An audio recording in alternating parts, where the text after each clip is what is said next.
Hello. Hello, that's me. It's only me. Only me. No background. My real background.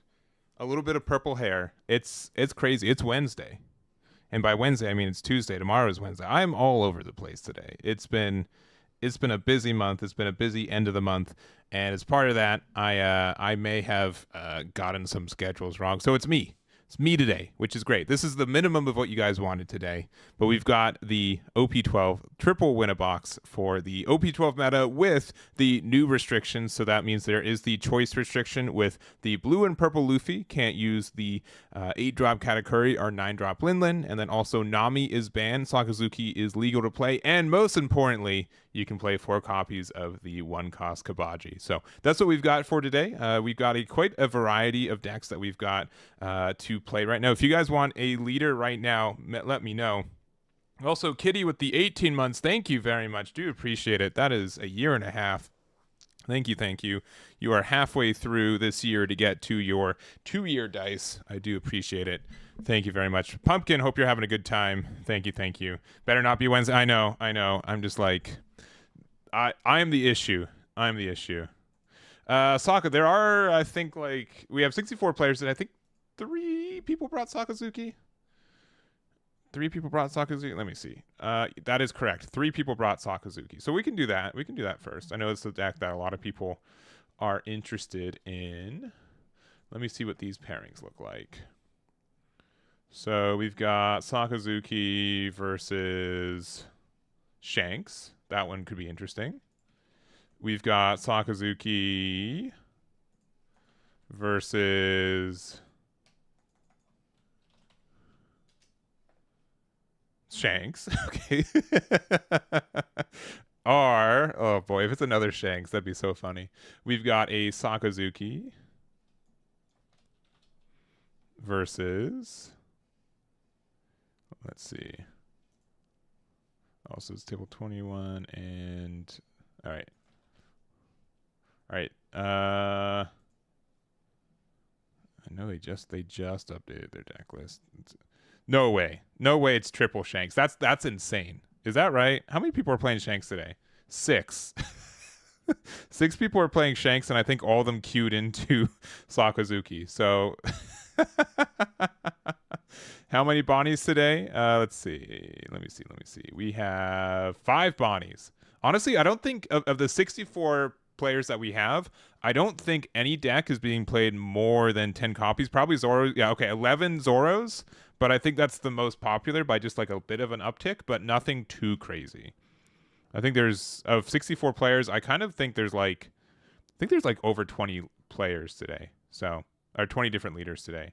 So, well, let me, I guess, just jump through these tables and just see who has the better setup.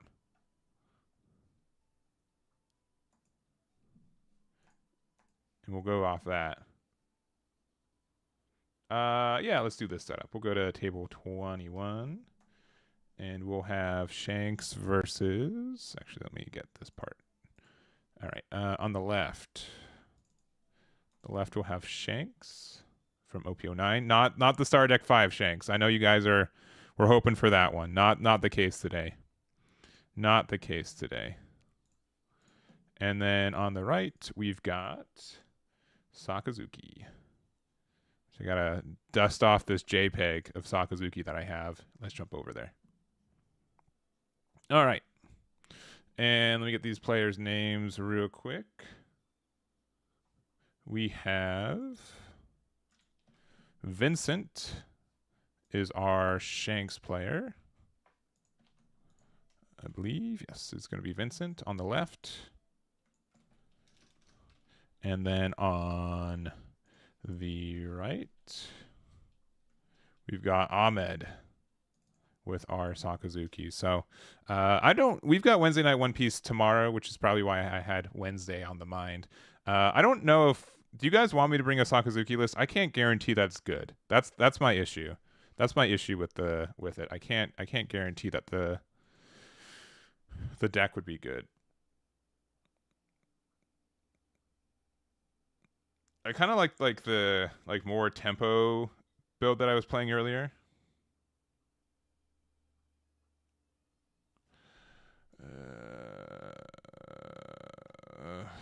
One second.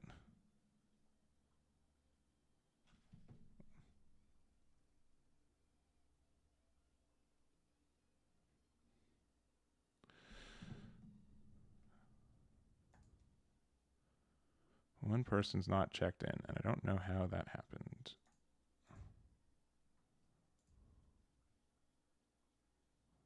And hopefully not.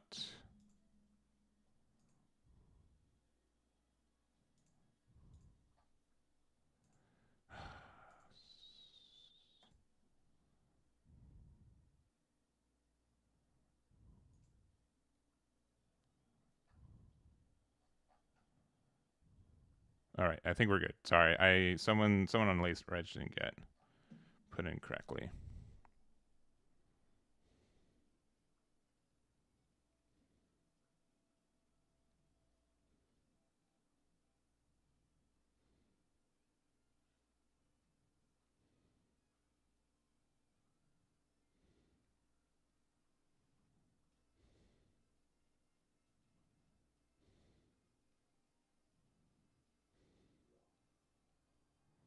All right, my apologies. All right, we should be good to go. So we've got on the right Shanks, or sorry, the Sakazuki playing out the Tashigi, finding the Hina, a very strong card for the deck there. That -4, especially since Ice Age is no longer around, right? Sakazuki's like, he comes back from being banned for a year, and he's like, wait, where are all my friends? Where's Gecko Moria?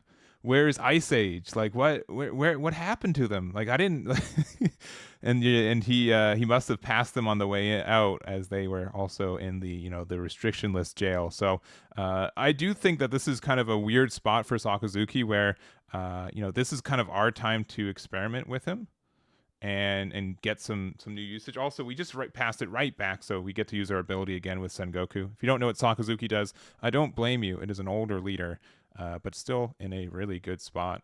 My only issue, the one thing that I think that he has to overcome is, are you better than Rob Lucci, right? Is that going to happen for us here in NA, right?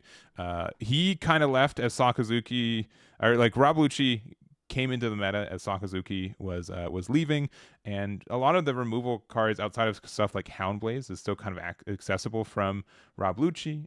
He's better at setting up the trash, and getting the -1 still happens for both. And the fact that you are kind of like a removal deck that also has 5 life compared to 4 does make a difference if you're trying to be like the control player in the matchup. So we will see from there, but there is just going to be a 5k attack into Sakazuki from Shanks here.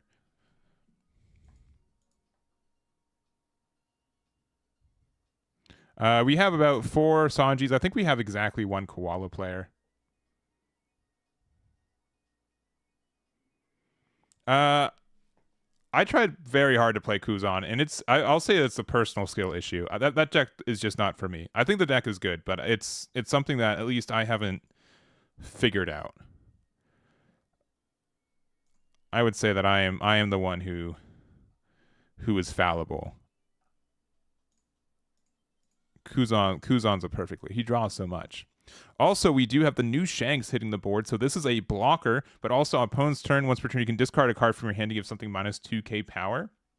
So this essentially turns any card into your hand into a 2k. This can work in conjunction with your leader effect. I've been seeing people play this card and also Red Hawk. So on attack, by discarding one card off this effect and being able to use your leader effect, you're able to get out of attack and get rid of a 7k body or less, which is quite a lot, which is quite good. So it just means that they have to kind of prioritize removing this Shanks here. But we are going to use the Suru, get the -2 cost on here. So currently a 2 cost. And if you're paying for 2, we do. Oh, it's the Ama. Okay, not the Houndblaze. So I think Houndblaze would obviously be the better card here. But if you don't have it, you don't have it. We do need to get rid of it before it gets the power, and then we're just going to do a 7k attack into this, 7 or 5k leader. They again can use the -1k from Shanks to make it a 6k and get out of it with the 2k, but we'll see if Shanks has any 2ks they want to get rid of in their hand right now. And yeah, going to be able to use the starter deck Uta. This is the one from the more recent wave of starter decks.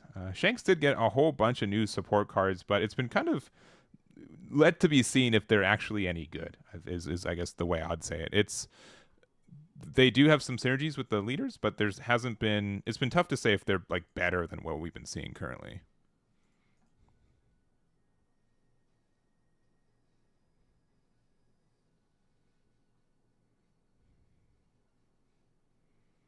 All right, and we're gonna see from here. Also, we have 300 people watching this already. Thank you guys very much. I am not at 300 people watching me today level, so I do appreciate the instant support. Truly, truly. All right, we're gonna play the Marco, get some removal of our own. We're gonna pass it back. And Sakazuki's been able to chip a damage and get a 2k out of hand, but we haven't really been able to do something. And Shanks is also a deck that's kind of okay with not playing any cards early game, just being more defensive. It doesn't have to put out a lot of pressure. And now, they're gonna have a lot of big threats that I think Sakazuki's gonna have a bit of an issue removing.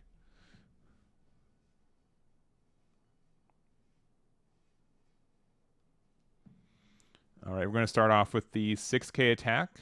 Going to get a -1 to the Marco there. It's currently costing 4.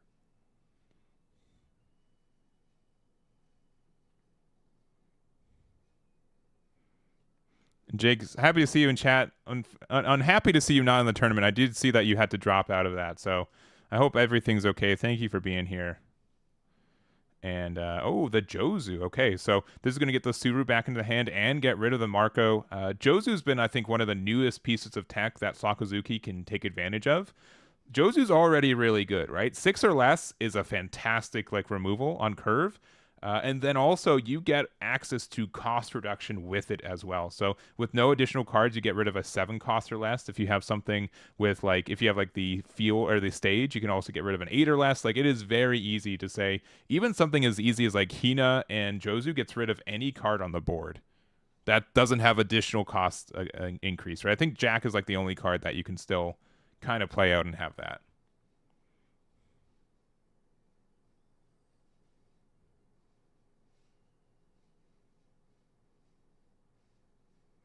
Yeah, I respect it. I respect that this is a brand new format where the best deck in the game no longer exists, which I mean Nami clearly, and the second best, blue purple Luffy. But then also it's the largest event of the year next week, so I get it. I get it. Sincerely. All right, so we are going to be able to get this. This is just kind of a weird removal back and forth game, right? Though I will say the big difference is that Sakazuki bouncing to hand is a little bit worse. The fact that also that you are 3 life compared to 4 life compared to 5 life at the start of the game. The fact that Shanks gets to just get out of an attack for free half the time too. It's a big difference in tempo.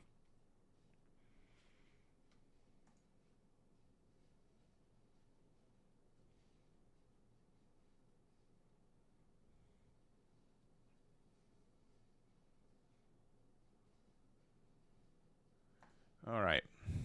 And deciding here. And then so this is where I I've been having like an issue with Sokka. Like you can choose to play it like low to the ground, where like you get a lot of early aggression, and then you kind of just eventually hit them to zero because Hound Blaze is really good.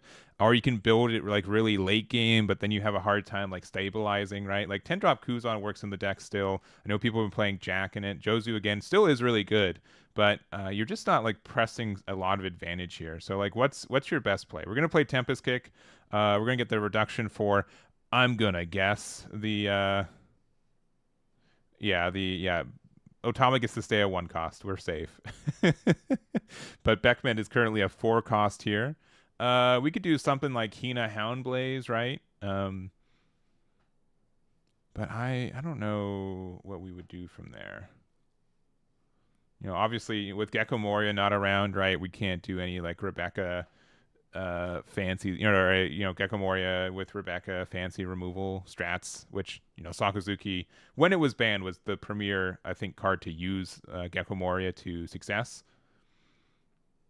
So we're just going to do a second Tempest Kick. So this now cost 1. If we have something like a 3-cost Brook, and we are able to get rid of this. So we can even do like Rebecca Brook and then do like an 8K with lead or something like that. I think that it's expensive. Like we don't have access to the Great Eruption anymore. Tempest Kick is definitely like a backup version that's not searchable. But it's still like a really good card that Sakazuki can use. We end up using the Hound Blaze as well to get the bottom deck on the Ben Beckman. We're going to play out the Navy HQ, which I'm going to have to assume we drew into after the fact because I think we could have, with leader effect, or yeah, with Tempest Kick and Navy HQ, we would be able to get rid of the Beckman by itself, and then we are just going to play the Hina. So okay, interesting draws we had because I don't think we needed to play the second Tempest Kick. It must have given us something that we needed. So we were able to do some damage. Shanks is down to 2, but Shanks I think can be really comfortable here. Got a lot of cards in hand, and Sakazuki only 3 life, only 3 cards in hand. Definitely running out of resources.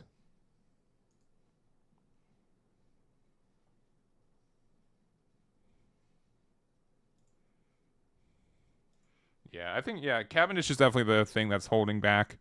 I think Bonnie and Zoro players. I think those green is I think particularly stronger than average in this set right now, and I think that the decks that are good outside of maybe like green purple Luffy need to run that Cavendish. So we will see. We do have the Navy search card, so looking top 3 for a Navy card. Technically, you don't have to reveal it. All right, actually, I'm gonna have to.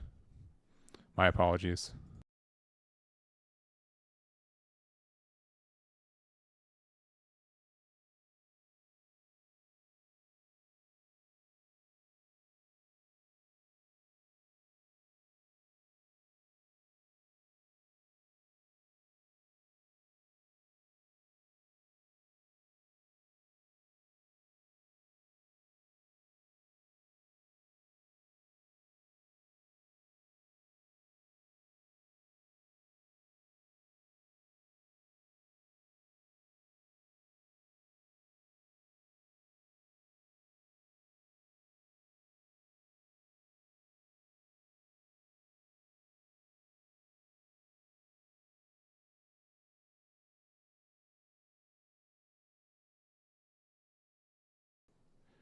All right.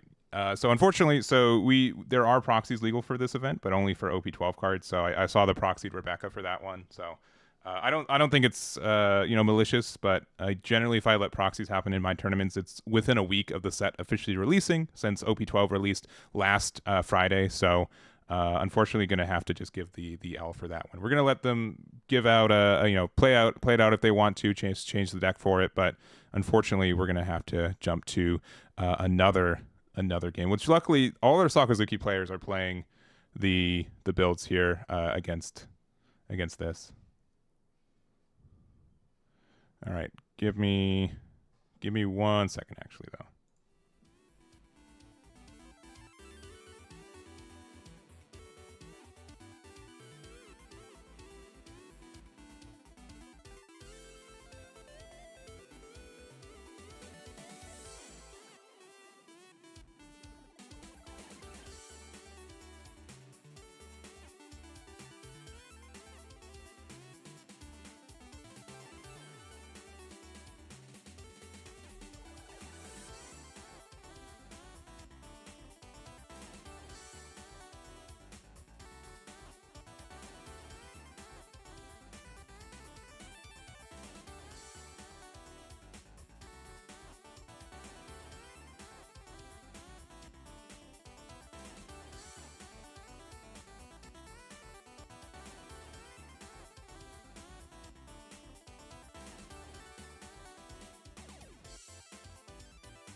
All right, I'm back.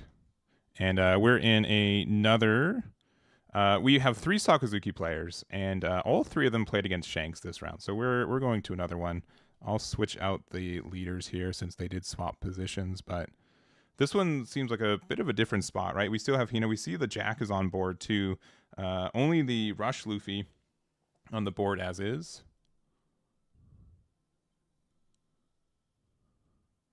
All right, but yeah, 4 life for Shanks still. This is going to be quite the uphill battle for Sakazuki here.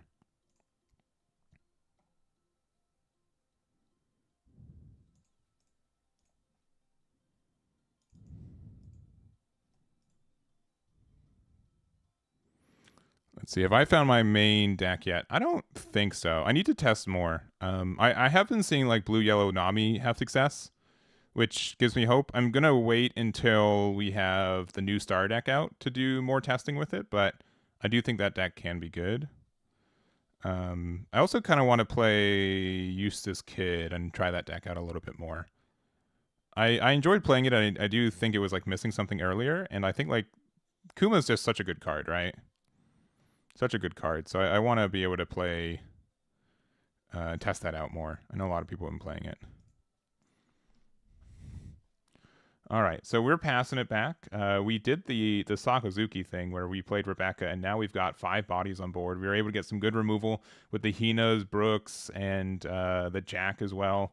And yeah, we're just in a, it's a weird spot. And I think this is the main reason why Sakazuki might not be as viable anymore, is that this is the position that Sakazuki would normally win it at in previous formats, right? But we just have so many ways to interact with blockers like Rebecca. Like this is just going to be what 11k or sorry 10k at leader. We have a lot of cards in hand, but we'll see. All right, yeah, and then the rest are just bricks, huh? Crazy. Yeah, that's just the issue. But I also think that's like the issue um, with Sakazuki in general, is that you have to be really careful about what your ratios are. Getting your draw one, trash one does help you fix your hand quite a bit, but you will just have the brick in your hand and not much you can do about it. So, if there's like a way to play it, we'll go from there. All right. All right. All right. All right. We will go from there. We'll see what our other tables. I'm just going to jump down through the tables as is. We've got Zoro versus Enel. I'm just going to jump over here just because I'm curious to see how this looks. Yeah. Yeah, so I don't want to be like a meanie, but I've people have asked me previously on proxies, and I have to tell them like they read the rules and they adjusted to it based on what cards they had and didn't have, and I didn't want to punish people who followed the rules to then like give someone like, oh, by the way, yeah, we'll give you a slap on the wrist, right? So I know it's unfortunate, but it's generally how we run these events too, is that it's only a week before a week after the set becomes legal.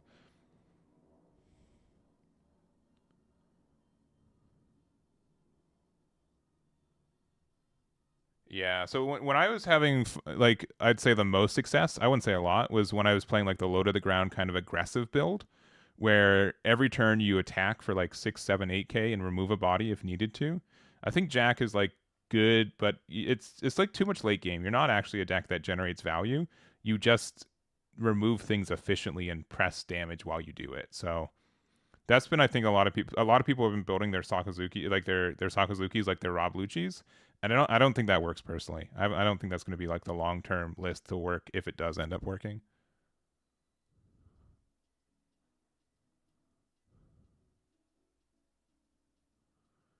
All right, but this is definitely like I think the matchups is going to be really tough for Zoro here. We do have, I think, 4 life, 2 of them added back with Katakuris.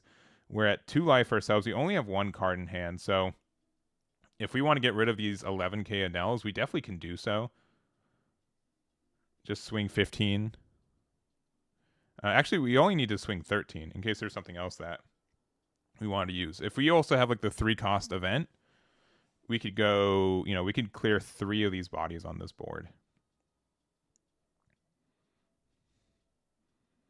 Because when we go, no. We'd have to go.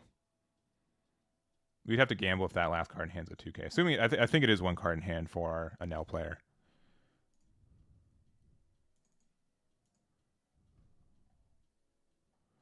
All right, let me add the freshly made Zoro image that I just made right before this, and then Enel. Yeah, I think like Enel's never really been like the worst leader. I think that losing Raigo was a big hit, and I think like OP, like you had a real tough time against specifically Blue Purple Luffy. All right, we're just going big number there. Gonna go again. Yeah, this is 13, so yeah, one card in hand. These Enels will fall. And then we've got 2 resources left. Oh, we're just gonna pass it up just so if there's anything. But we still kind of have survived the storm, right? Like we're gonna get some good damage going in. Zoro's not really known as the deck that it has like some defensive tools, but not a lot.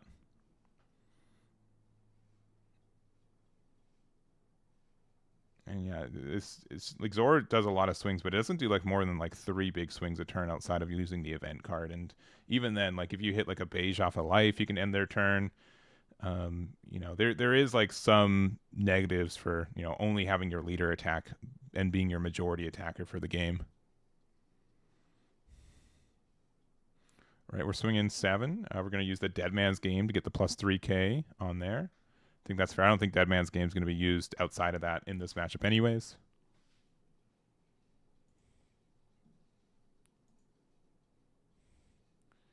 BY. I do want to try some BY. I think that deck can be really good. I saw you were messaging someone on I saw you tweeted somewhere on Twitter, and you were like, the new Sabo's really good. I think it was with Karar. I think Karar posted a list. And listen, even if like more copies of your boys is just good, and I think that being able, even if like you don't get to use, it's like effect 2, trash 1, draw 2, even just having a blocker that's an 8 cost body, I think is good enough to just have a couple copies. And also the fact that it helps you self awaken or get down to 0 life is important for that Sabo too. Yeah, I'm doing my best to read both. I'm not the best at it. I'm trying to talk to chat, look at the game, and also tournament organize and stay awake.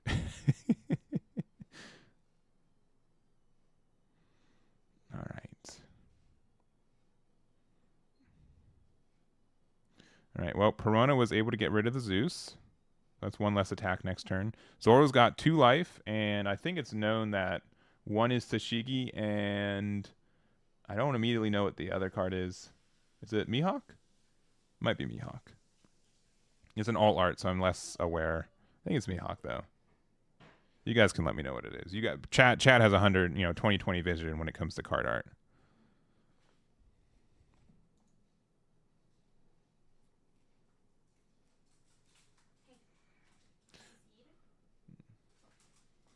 All right. If we're just gonna do it again, you're like, well, I can get rid of both these bodies.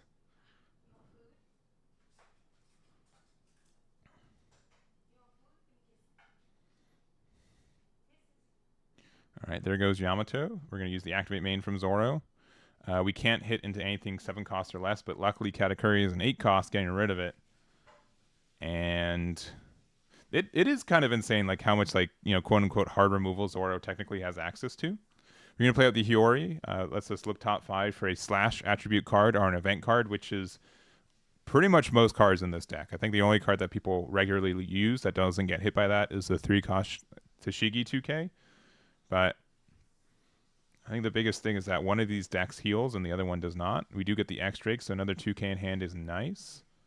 But Zoro not really having time to like put any substantial bodies on board does make it a little bit tougher. And even then, right, like you can like attack them next turn, hit them down to 1 life. If they have a heal card, they go back to 2, right? Like currently, Enel needs 4 hits to lose next turn, and best case, Zoro's like giving them 2.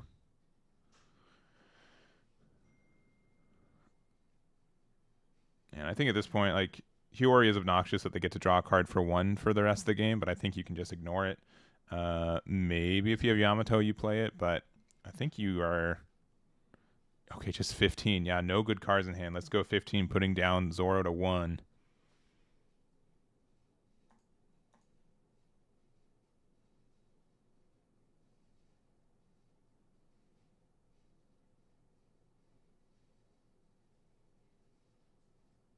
Stop looking at the chat, or stop looking at the game. Only react to chat. Yeah, let me commentate on chat's reactions to it. It is. I do think I look at like this. I probably look at chat too much, but mostly because someone catches something that I don't see. If I pay like 100% attention, I trust a couple hundred eyeballs compared to just my two when it comes to if there are any mistakes made. But looks like we're just going to start off with a 9k attack, put them down to 1. Thinking on a trigger. Hinobird's Zap, I believe that is. It does get rid of the Hiyori, so minor punish by not using the Hiyori effect first. But we are going to play the Tashigi. Technically, yeah, putting 3 more resources on our Zoro there. Or Dawn. Oh, man. Man, I knew I was going to say resources once today. I didn't want it to be round 1. Man, fake One Piece fan Eggman over here saying resources. All right, 5 into face going there, and then 10 for another. Now that's just the good one. And getting rid of a beige in hand. And 12k is a lot. I think we're just gonna have to take it.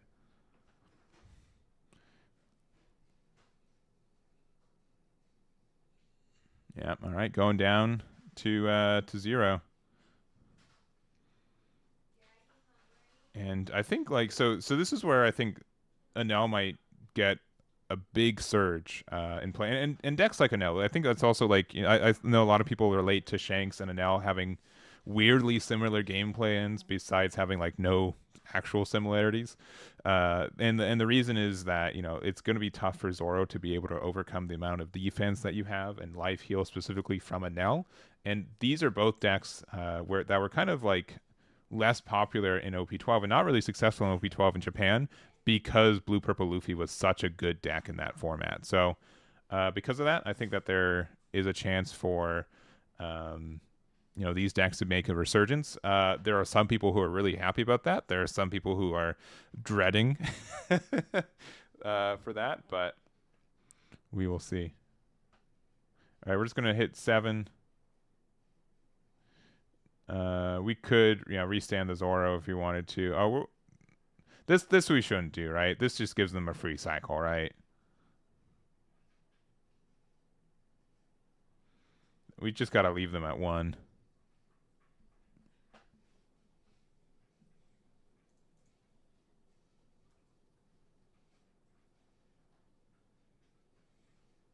Man, JCM thinks Enel is doo-doo. That's crazy. That's crazy. But JCM is free on a Tuesday night, and he's hanging out in chat, but he's not playing in the event. That's crazy. The take on that, whatever. All right, but they're going 15. We're currently at 10k with the Dead Man's Game, 2k, 12k, 14k. We need 2 more k. All right, we get out of it. We got 16. And now we're gonna have a real chance to win this. We're gonna have to have the restand event. Nell only has 4 cards in hand, so there's a chance.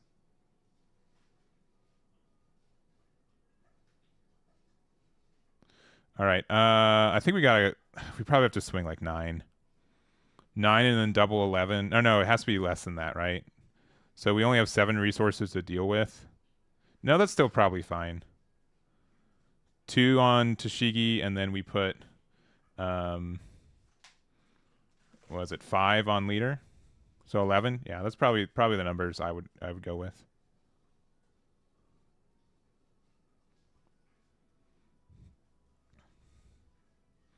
And sincerely too, there's no perfect play.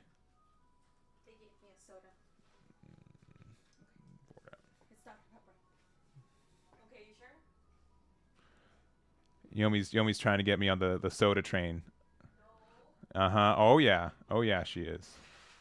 Oh, we're all right, we're just gonna play the Mihawk instead.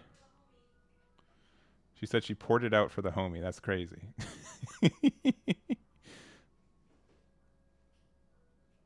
I do think that this is fine though, right? Unless like it's strictly like 10 cost Enel or um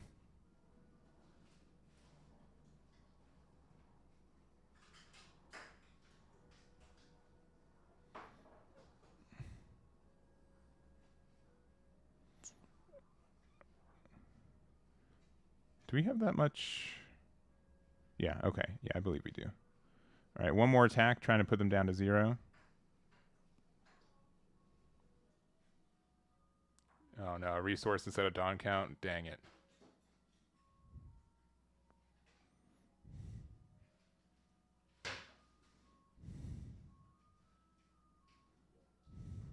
All right, 5 at leader. Which, yeah, they're going to have to use a card to get out of. And then, I mean, if they have another, 10 drop Enel, this is going to get rid of a card in hand. But sincerely, like, you're not, like, in much better of a spot than you were a minute ago. Right? Like, they're still at one card in, in life. They cycled more, right? It might have been better to go in for game last turn. No, I'm trying to get off the soda. I haven't really, there have been minor exceptions, but I've been soda free for like last 2 months. The only time I use it now is like for a mixed drink, which I haven't been drinking that much either.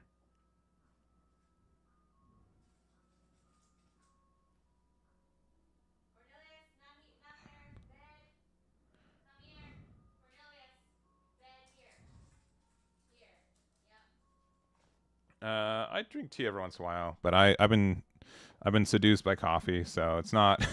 I'm no hero. All right, we're just going 7. I don't know if this is enough. 2K, 1K, or 0 cost will get you out of this. But I guess the alternative is that if we have like double restand event, we can go for it. There's also just the chance that Zoro does not have the restand event. But yeah, we do have the 0 cost event. We get out of that. How do time rules work? This is currently turn 0. Game's gonna be over, I think, pretty soon. It's either Zoro.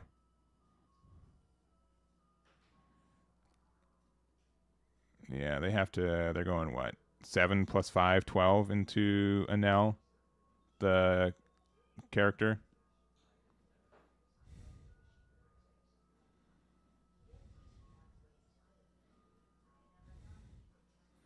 But just at this point, like 15 on leader should get there.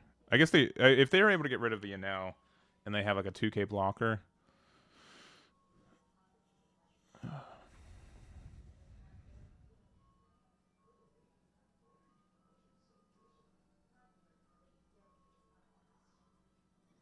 All right, they're gonna spend 1 on Perona. Okay, this might be searching for. I'm not sure what we'd be searching for. Could be like another restand event, or it could be like a blocker. It is a restand event. Okay, so we might be trying to go for it now. We can go 3 on leader. So we can do 3 8K attacks to try to go for game.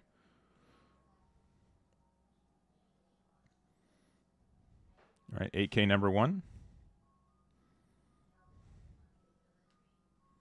Yeah.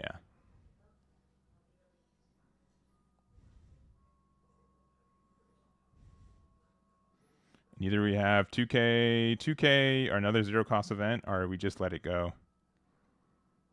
All right, no trigger. Using the effect, getting rid of a 2K in hand. Oh, that is terrifying news. That they gave you another 2K. All right, another 8. All right, no trigger. 3 cards in hand. 1 more restand. And 1 more 8. And yeah, double 2Ks off the X Drakes. Yeah. When they pitch the Zeus, I'm like, oh no. Either that's like I don't that can't even be a bluff, right? It's either they have it or I can't imagine the misplay. But yeah, let's just casually go, what, 22K to game, and that gets it. So honestly, I think a really well fought battle from the Zoro player. I think that the victory was in their clutches. It's really tough to try to beat Enel when they let you don't really have any other attackers besides your leader. So, but I think they did a really good job and really put them to having it. So that's gonna be it for round 1 as well.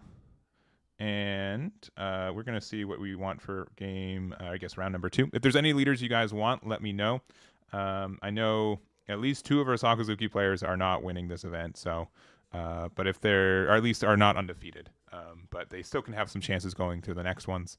And yeah, if you guys let me know, go for it. I don't think anyone played Whitebeard. I know there's a Koala player. If they won, we can go there. I don't think anyone picked BY. I think there's some yellow kids as well. We'll try. I'll see if there's any. I guess we finished the game with Enel, but we can see if there's any either Koala or our yellow uses kid. Double on Koala. All right. I'll see. I know that at least one person brought it. I don't know if 2 people brought it. Let me see.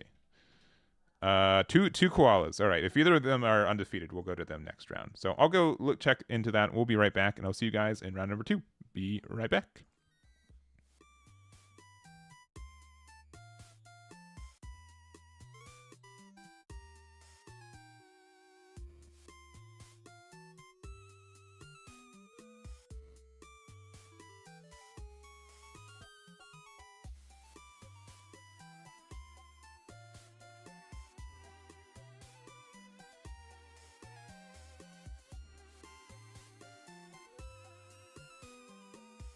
「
All right, we are back with round number 2 of our triple win a box 100 players minus 36.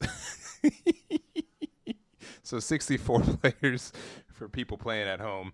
And we've got, for us, round 2, we've got Eustace Captain Kid on the left versus a Silvers Rayleigh on the right. Silvers Rayleigh, one of the newest leaders in the game, having quite the restriction of you can't play cards that cost 5 or more. And then we have Eustace Kid, which is kind of like on the rise lately. It's one deck that I've been interested in seeing more action for, and I'm looking forward to seeing this game as well. Let me flip this one around for you guys. Give that 180. Bam. And yeah, we'll go into this. So, Eustace Kid is not only like a more defensive yellow deck, but also has access to healing. I think the yellow Kuma card that we got from the set has been really good. It's been a boost for pretty much any generic yellow deck that existed already. So that can help you against something like Silver's Rayleigh that does a lot of damage. I think 5 life leaders are really good in this particular meta as well. So we will see that. And yeah, we did not have any koalas. We had 2 players on the deck, and unfortunately both of them lost their first round. So likely not seeing them immediately. We might jump into their games halfway through some rounds if they end quickly, but we've got this one. Calgara, let me see. I know people have been hyping that leader too. The new support for it was good. No one's on it today, but I'm actually more surprised no one's on it than if I did see people on it, if that makes sense. I would kind of expect 1 or 2 people to be on it today. All right, there is the time. And then we are at table 14. So we've got Elijah on the left. And then on the right, we have Mariano. All right, and we've got Buggy, which that card's like really interesting in this format where sincerely the Zoro deck can't get rid of that card. It's really funny. It's they technically, I guess they technically do have a way to get rid of it, but they can't get rid of it in battle, right? They have to like use one of their like weird. I think it's their 2K. The name I can't remember immediately, but they can remove a 1K body so they can get rid of Buggy. But you don't really want to be doing that with your 2Ks necessarily. But we've got the double searchers here, 2 Luffys looking at the top 5 of our deck each time. We got a 7-cost lost secret rare off the first one, and looking at this next top 5, we end up getting a beige blocker.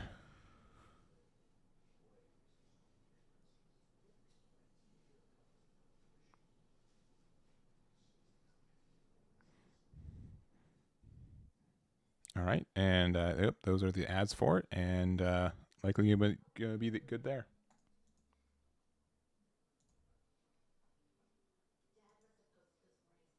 And also protection. Yeah, the protection one. We watched Sakazuki on the first round. They all got paired into Shanks. Like literally each one of them paired into Shanks. There's 6 Shanks leaders, and 3 of them played into every Sakazuki. And sincerely, I think that's a tougher matchup for us. So as the Sakazuki players, so wasn't able to. None of them were able to get through round 1 undefeated.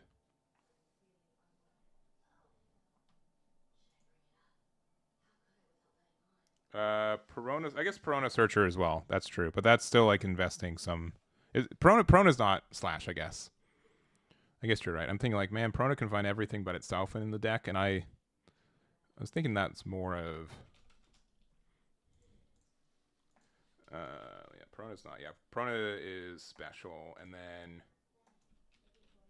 who's the name of? And then there's Shimosuke Kozaboro, who on play gets to rest one of your opponent's characters cost 2 or less and KO something rested 1 or less. So base cost of 1 or less. So you technically can get rid of it there. It's still obnoxious, all right? I still stand by that it is a obnoxious card to deal with in some matchups because of that protection effect. So we're going to use our Silver's Rayleigh effect there. We're going to reveal 2 events from our hand. That's going to let us get that plus 2K on a body. So it's going to be on the Buggy. We're going to use the hockey there. And I'm going to put these up because I need to get better at these myself. I was more used to the fan translation names for it, and then the official translation names I'm actually pretty bad at. So we end up using the search one. Normally this is observation hockey, in my mind at least. And well, I fun thing. I only have the fan translations on my computer right now, so let's see. This is technically Color of Observation Hockey, so it's close. Color of Arms Hockey and Colors of the Supreme King.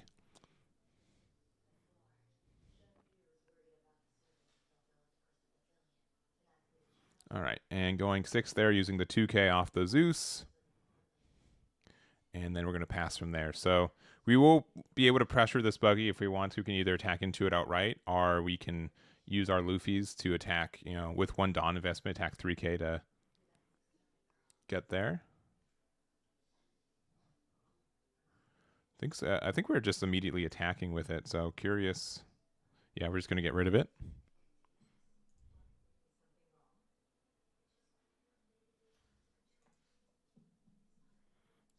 Also, Victini with the 3 months. Thank you very much. Do appreciate it. Thank you. We're going to play out the Basil, and then we're going to give it the blocker ability. So this is kind of like one of the key things for the deck for Eustace Kid. We do have this ability to give our units blocker. You have to flip a life face up. So if we have only face up life at the top one, we won't get that additional blocker ability. But being able to use it on Basil Hawkins is pretty nice. It is. It's kind of difficult to remove this card effectively, especially when you play it on curve like this. It almost always means that you're taking burn damage. Now, Silver's Rayleigh is a 5 life leader, so it's not as, damaging as against something like a 4 life leader, or even with blue purple more present like a 3 life leader. But it's going to be great at like letting us get out of a damage and then being able to get to an end game state for our opponent as well. All right, we do have the Luffy. This is pretty much the card we play for the deck. It's the reason I think the deck exists is because this Luffy exists as well. Being able to play it for 4, reveal 2 events from our hand, play out a card like Sanji here, and then we do get to put a Dawn somewhere. We also used our leader effect to get the plus 2K on the Shiakyu, and then we still have 1 extra Dawn that we can mess with.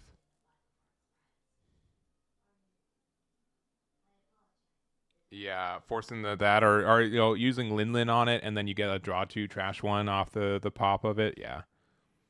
All right, we're gonna take the 5, knowing that they're gonna likely attack with the 6, and yeah, we're gonna block there, and then the effect to get rid of the top life, which ended up being another Luffy. That's definitely a card. You are never upset seeing every copy of that card in this deck, so seeing 1 less this game does help out a lot. All right. And the Luffy, I know I just have it brought up here. It does have the effect to get the plus 2K. As long as they're given Dawn. Doesn't have to be the same source, but if we get rid of the 1 drop here, which we likely will, I don't expect them to protect it, we do lose the plus 2K. Teach doesn't, or not Teach, Kid doesn't have like a lot of ways to remove rest here. We could use like something like X-Drake and maybe attack into it, but at this point I don't think it's like too impactful that this is just this technically is just a 4K right now.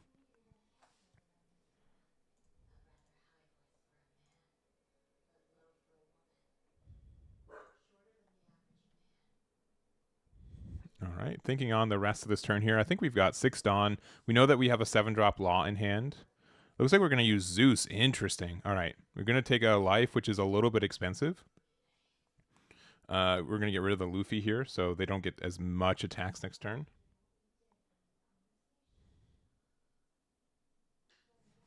And then we've got 4 Dawn left. I mean, if we have another Basil Hawkins, that feels pretty good. Oh, we do have X-Drake as well. Wow. Okay, so we're going to be able to use X-Drake's effect as well.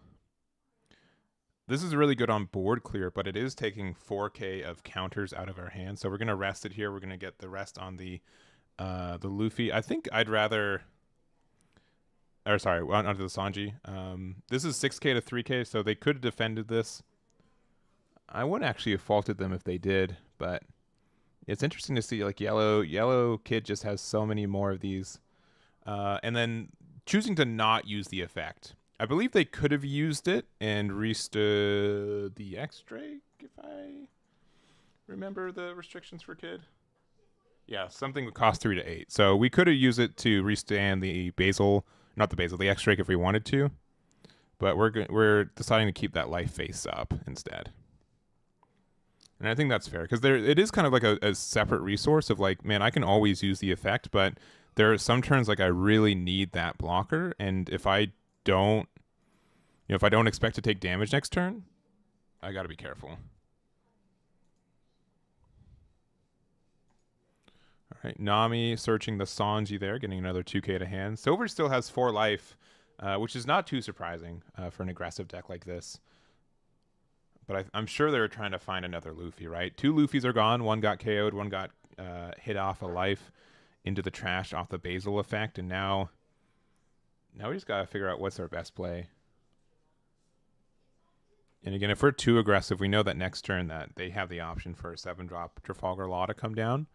Not only does that heal us, but then it converts into a 9k blocker, which is just really good in this deck.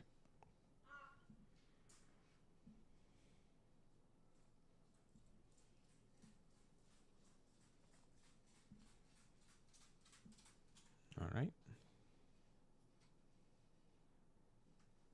Oh, 1 second.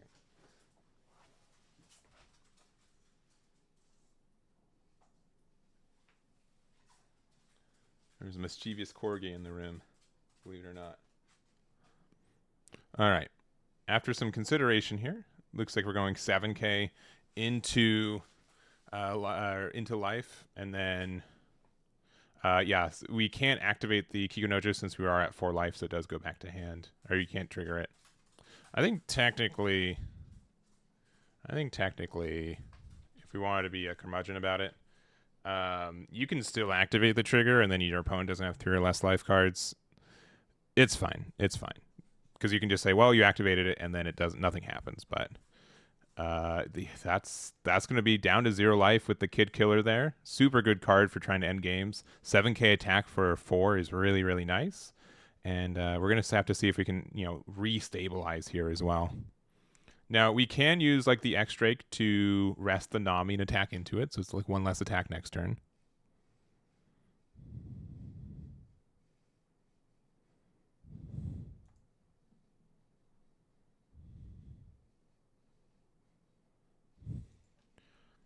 All right, yeah, using the X-Drake there, we're going to use, one of the Luffys to get rid of that. But this Kid Killer is a problem. Yeah, we do have the Law. We added this earlier to our hand with our leader effect. We're going to be able to put a card to the top of our life. We're going to put a Basil Hawkins there. Get a Dawn attached off the Trafalgar Law effect. And then we could attack, we're only attacking 6, so it looks like we're going to be trying to keeping 1 Dawn open for either an event or some kind of additional effect. So there it is.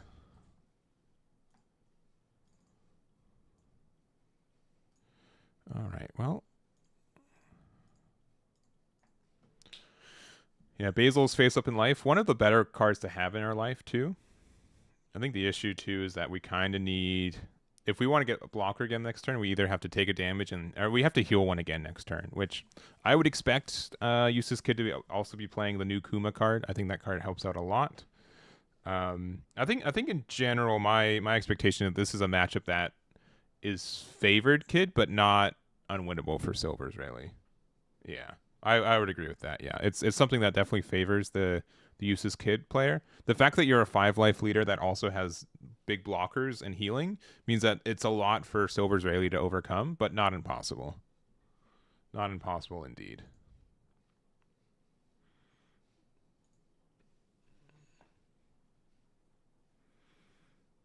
All right. Yeah, and considering what to do for Silver's Rayleigh here. So we have, I believe, 9 Dawn.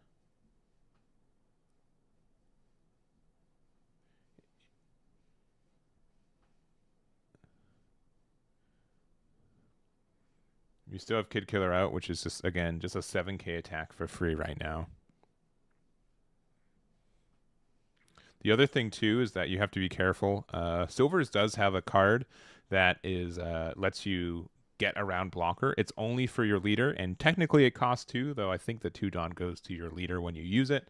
So you can't just, wall up on Trafalgar Law when there's a, or wall up and have Trafalgar Law just be your defensive tool. So this is just a 7k attack. I'd be mildly tempted to just block with Trafalgar Law here.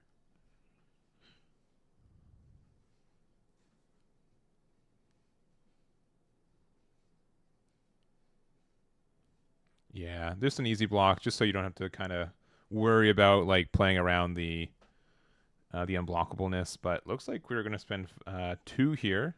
Gonna find a Boa Hancock, looking top 5.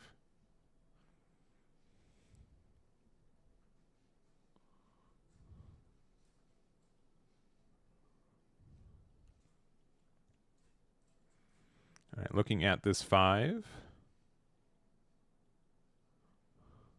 Gonna add, oh, it's the King Kong, I think it's Gorilla. Gum Gum King Kong Gatling, sorry. So this is gives something plus 3k. So you spend 2 Dawn to get plus 3k, so you get that plus 1k. But then also, if your opponent has something with 7k power or more, which they do with the Trafalgar Law, you get an additional plus 1k. So you get to get like a plus, plus 4k for 2 Dawn, which is insane for trying to end the game. And technically, you kind of have 10 Dawn accessible for attacking, since this bow can pop itself and give 2 Dawn somewhere. But I think what we're really missing out on is a rush card.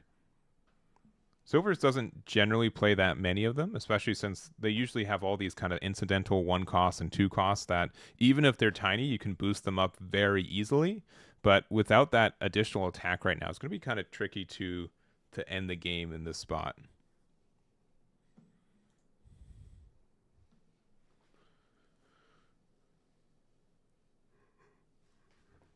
And the other thing is with X-Strike being on board and being established, we just have like a free way to get rid of their extra 1 drops and 2 drops.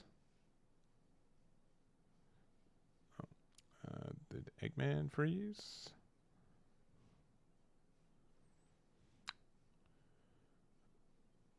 All right. They might have frozen. That or they're doing a really good job at staying still. They might have to call a judge over.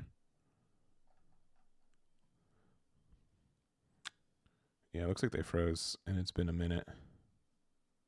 All right. I guess I'll stay on this table. We'll jump. I'll jump out of this the screen though. Yeah, they definitely froze though. I'll go to me to prove my camera's still working.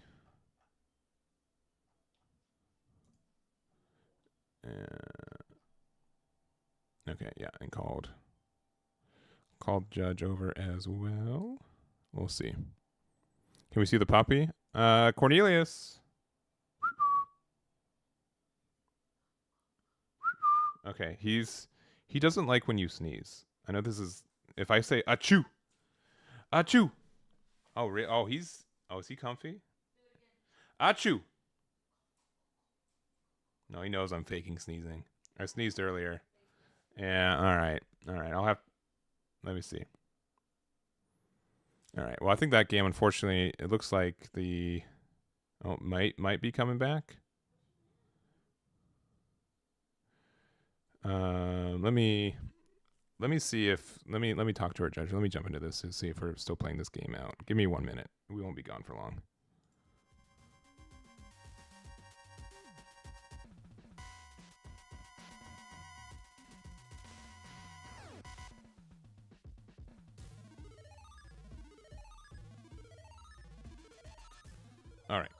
All right, we're back.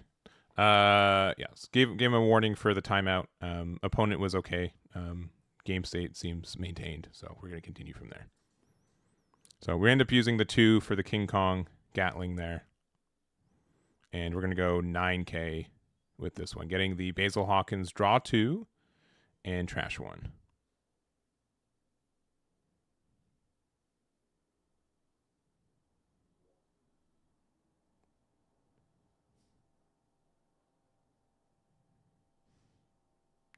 All right, and spending 4, we've got Zoro. Oh, sorry, spending 3, we've got Zoro.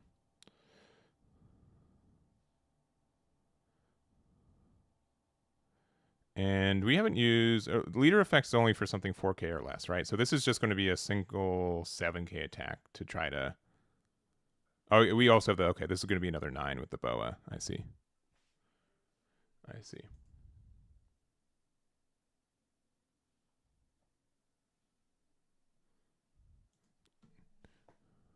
All right, so 9K going into leader now.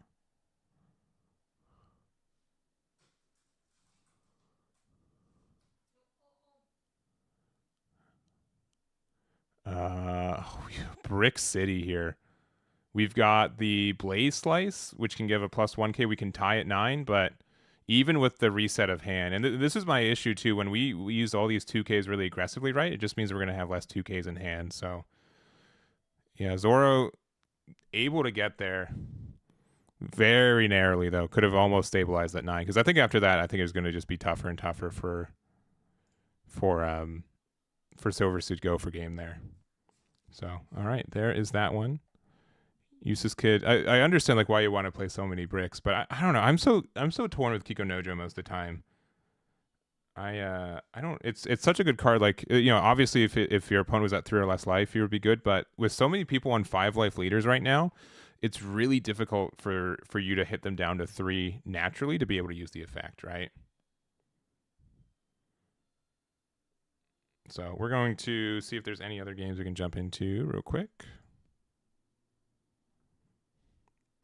Ooh, all right. Here, we're going to do a Straw Hat game over here. I'll get the names and stuff figured out. But we've got Nami, the blue-yellow Nami, versus the blue and a purple Sanji. And let me get those fixed. All right, Nami, one of my favorite leaders to come out of OP11. Super fun, and I think it's only going to get better with the new star deck we're getting at the beginning of next month, as well as the I think the restriction list. Ironically, the other Nami is banned, so this is immediately the best Nami in the game. But I also think that with blue purple not as infinite anymore, it does help out a lot for sure.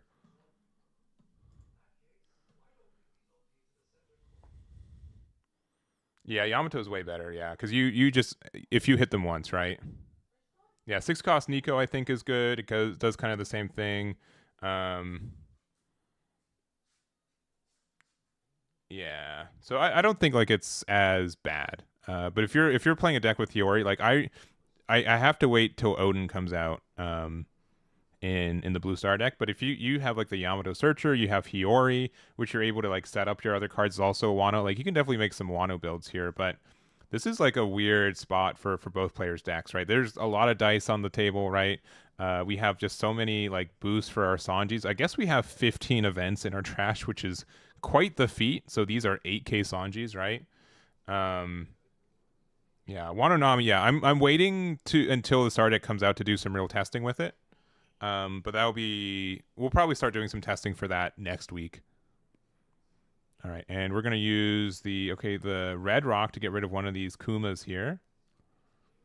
It doesn't seem like we've used our Nami leader effect either, which does let us become a 7K.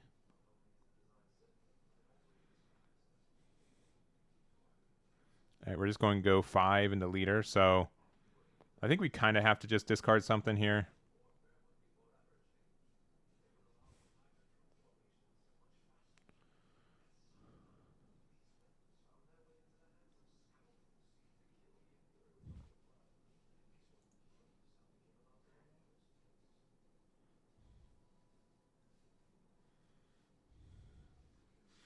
No Rosinante players today. No Rosinante players. All right, and then discarding the blocker Nami to get the plus 2K. The new Bonnie. Bonnie might also be a good. I've been playing a lot of the. It has to have the Supernovas type though, right? Which we do have for Kid. Yeah, so that might be better.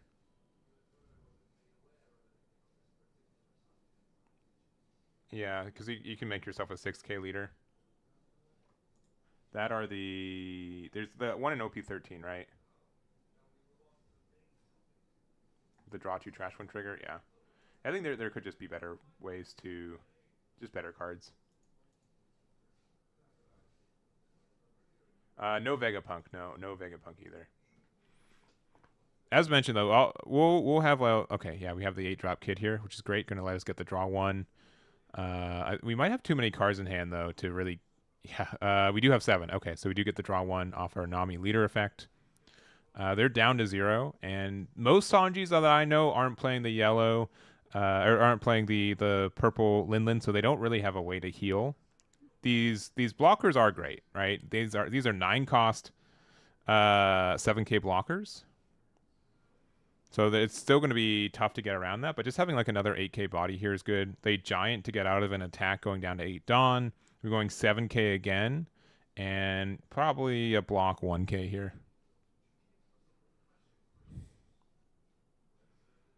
Yeah, because there's no more attacks, right?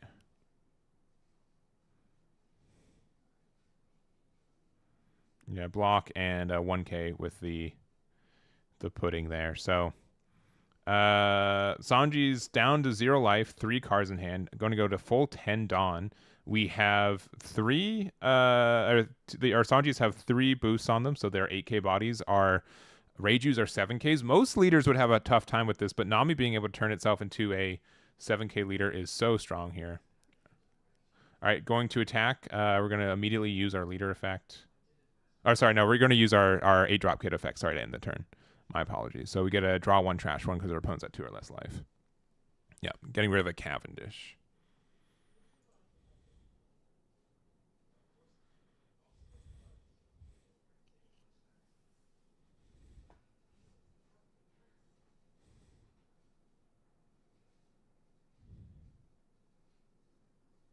Yamato, I think, is going to have a hard time. I think this format's kind of built against it. There's, as mentioned, yeah, I think a lot of a lot of the relevant decks are like either decks that are 5 life leader, either 1 too aggressive for it, or they're 5 life, so it's just difficult to get through it. And I don't think Hody is as good anymore, but as it's still around, but I don't know if it can help you close out his games as much. So I don't know. I haven't messed with it, but it hasn't looked like an attractive deck in this format immediately. All right, we're going to go 9K. So we did play out the Luffy from the new starter decks. Since we are a purple Straw Hat leader, we do get this bonus here.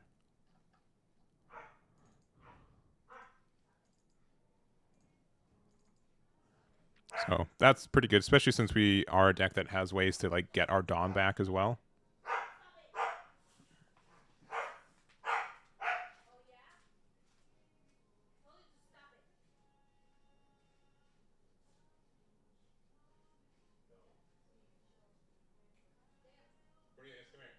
Come on.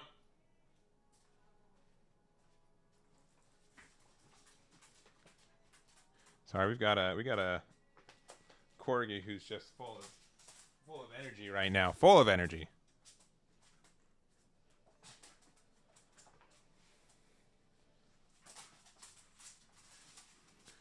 All right. My apologies. All right. So we were able to get rid of the Kuma. We do get the heal there.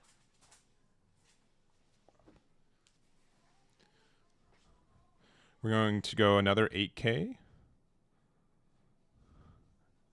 We're going to go down to 1 life with this. Oh, your dog. Yeah, he just wanted to be on stream. He's like, "Man, Eggman doesn't have a co-caster today. I can do it. I can bark, I can yap." And he's doing a good job at it. He's doing a pretty good job at it. Isn't that right, Cornelius? Oh, yes.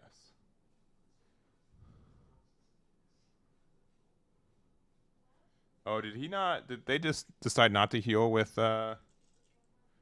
Yeah, because I think Kuma says up to 1, right? So it's, yeah, add up to 1. So yeah, not going to be able to heal off this. A little bit unfortunate. Yeah, I don't think there's a reason to not. But yeah, forgetting to heal is rough.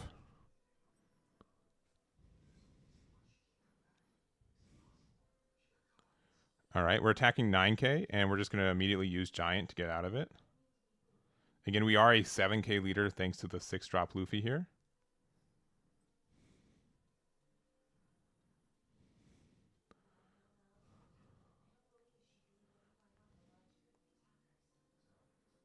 And now we're just kind of like in this weird spot. Like, if we have like another 6-cost Kuma, we can play it for sure. And then we attack 9 with Nami. Likely would get rid of a blocker.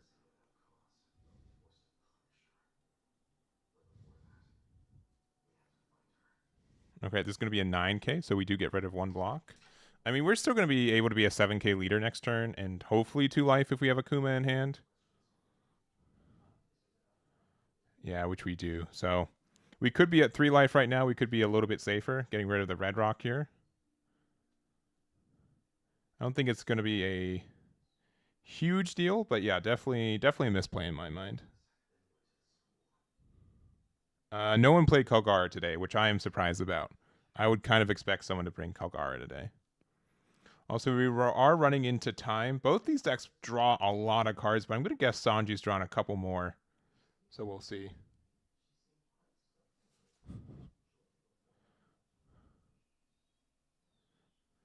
How many gifted subs? I don't take bribes like that. I'm sorry. I appreciate the hustle though.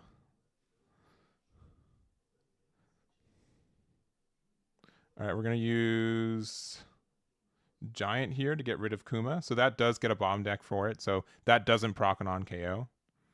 But still, like this Useless, I honestly think the Useless Kid might have been the better card to get rid of. Corgi's left. How many gifted subs? 1. I'll be kind. 1 sub. And I'll thank you for the gifted sub. You know, there's some people who might have said 5 or 10, 20, 50, 51. 1. Just 1. Zan, thank you for the gifted sub. Olin was taken. Enjoy the sub. Thank you. All right, so we attacked with Luffy here. There's going to be 7k at leader. It's such a weird spot. Such a weird spot for Nami, because like normally you're like, oh yeah, I always should discard a card, but if you know you're going to be taking some damage this turn anyways, then like maybe you should like get the worst card out of our hand. But yeah, we're going to discard the Jozu and then 2k out of there. We're going to go simply a 7k. Yeah, I probably would have taken this first attack. It feels bad, but I think we'd have to. Also, Bravest Orphan, thank you very much. What's it, the 300 goal? Honestly, I don't know. I'll be honest, I've not been really streaming. At least I haven't been streaming as much One Piece this month, so subtotal's definitely been hit from that, which I understand. I'd have to think of what I'd want for 300 subs. We're going to 2k out of there. And these are some chunky Sanjis. These are 9k bodies. I think we're pressuring the Useless Kid.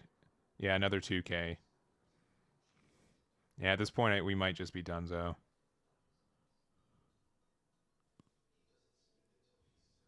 Nami cosplay stream. Woof. I mean, I guess it...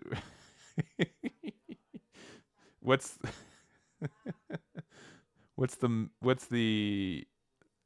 the minimum that qualifies as Nami cosplay? GoPro dog stream? Tempting.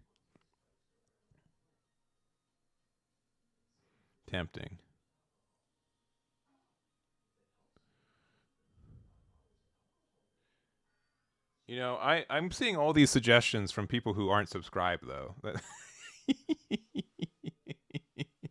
The people who are subscribed, they're already in it.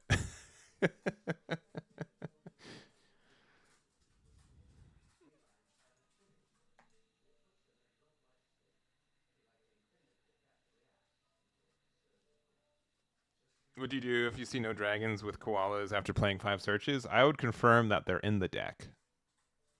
There have been some rare scenarios when cards are not in decks. All right, we're attaching 7 Dawn. So this is 15 to a 7k leader. And then we're doing what a 12 afterwards? Ooh, all right. This is. Oh, we might have needed to block that one.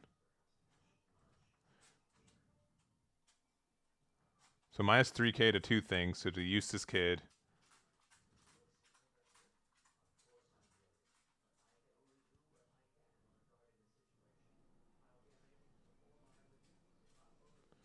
Um.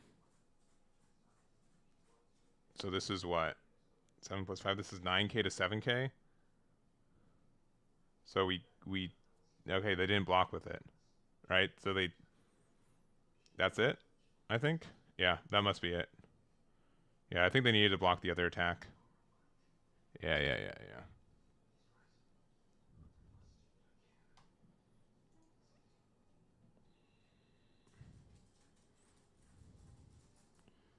Yeah, I definitely I have done I've done like more sub incentives in the past.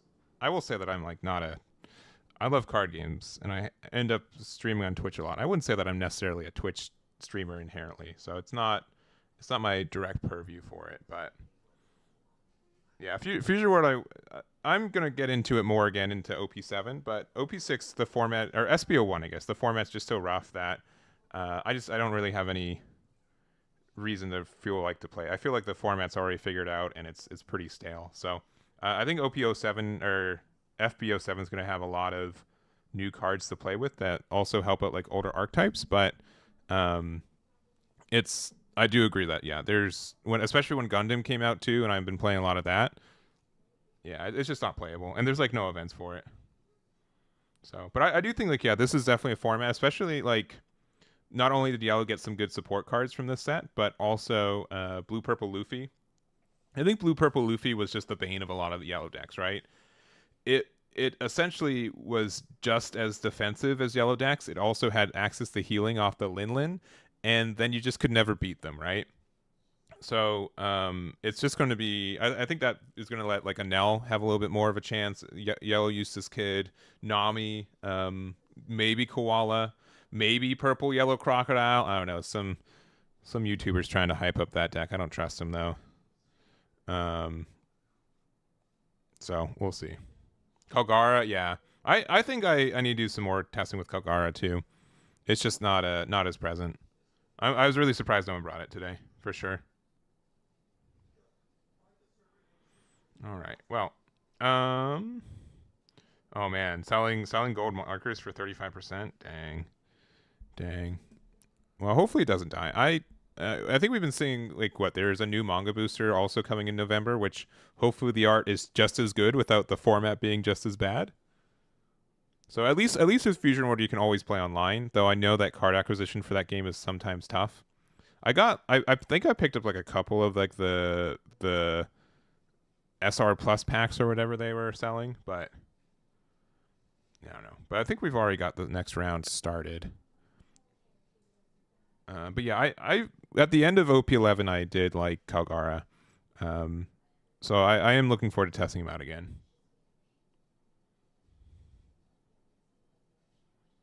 Yeah, for older sets, yeah, unless you're just spending money, that's true. I have literally no idea, but I'm almost guaranteeing that they're going to be having rotation in Fusion World, but it's it's still like 2 years away, right? Yeah, set 1 through 3 don't have codes. Yeah, no, I'm well aware. You can spend real money though, and or you can use like your wild cards to get them back. But yeah, I think I did it for the last two sets where I spent like $50 for like 50 codes or something. So not even that. It's actually probably like it was way better, like $20 for 100 codes for each, because people are just like, I will sell it for anything because they are going out. But I think I missed it for set 3 with Gen Con and Gundam. I was distracted because otherwise I would have done that again. All right, but we do have round 3. We should have 16 players undefeated, I think, because we should have 64, 32, yeah, 16. So top 8 tables. I'm just gonna jump around and see if there's any matchups that I want to see. All right. Okay, we have our Nami player, unsurprising, versus Enel. We can get back to that at the end of the day. We have Bonnie versus Sanji, which is interesting. That might be the one that we do. We have Zoro versus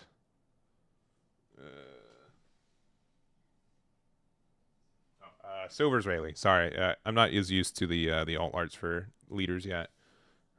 So that's the meta matchup. We've got Silver's Rayleigh versus Bonnie, and we've got Zoro versus I think it's Silver's Rayleigh again. Oh, no. It's Kuzan. Yeah, let's go to table one. We haven't seen Kuzan yet today. We'll do that one. We'll jump over there real quick. We'll jump over there. Pew. All right. 3 to 5 business days for sure. Yeah, I'll be at the regional in a month from now. Especially because they bumped the thing for it, so I'm really looking forward to that. That should be a good time. And then I'll also be at Card Fest, and I got into the original wave, but I'm in the Gundam wave for that. I also signed up for Fusion World, so I really hope PO7's good. But we'll see. All right, let me fix the layout real quick though. All right, we're in round number 3, so almost halfway through the tournament. We've got on the left the Kuzan from OP12. Is it crazy that we're already in OP12 for One Piece? I have to keep reminding myself that we are actually in OP12. I'm so used to saying like OP09 or like I still like I caught myself on a recording yesterday saying OP012. Which to the uninitiated sounds really dumb. Even to the initiated, it's pretty dumb. But it's like, okay. Gonna need a little bit more light there.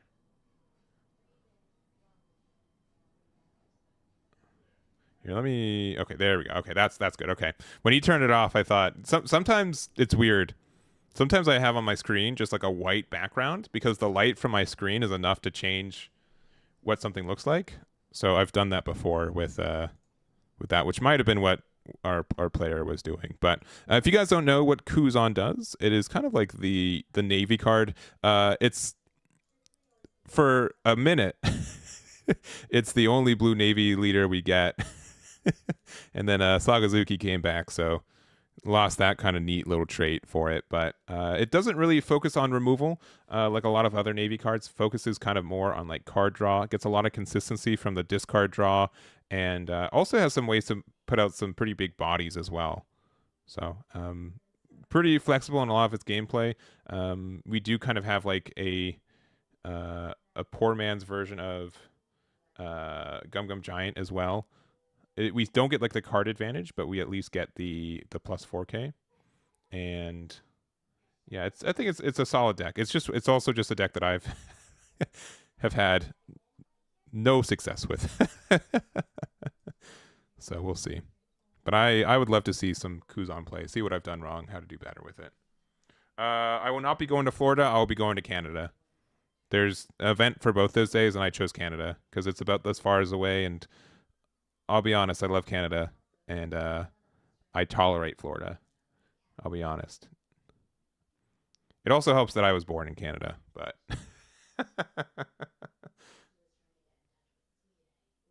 your patented Red Blues half deck. I'll look into it.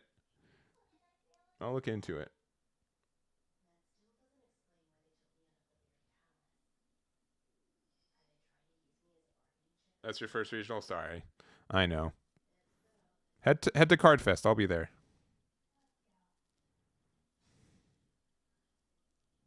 All right.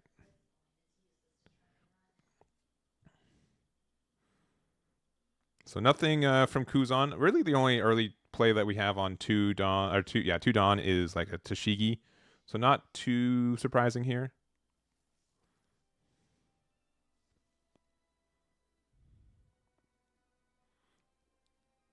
Canadian summer is better than Florida. I mean, yeah. Yeah, someone who's made the circuit of like Arizona, Phoenix, but also like Las Vegas. LA's not like super hot, but we just had a heat wave out here. It was pretty hot this last week. Cornelius wasn't able to get any outside time. All right. I think this is kind of the better way to do it. 8K would kind of guarantee 1 damage, but doing these 2/5s gets 1 card a hand and still gets the damage. Yeah, and I think we can kind of just ignore the Perona here. It's unlikely in my mind that they're going to be able to. They want to put 3 Dawn on it again next turn. We are going to play the Tashigi, so kind of a turn late here, but we will take it. All right, and we are going to find the Sengoku. This card is fantastic in this play.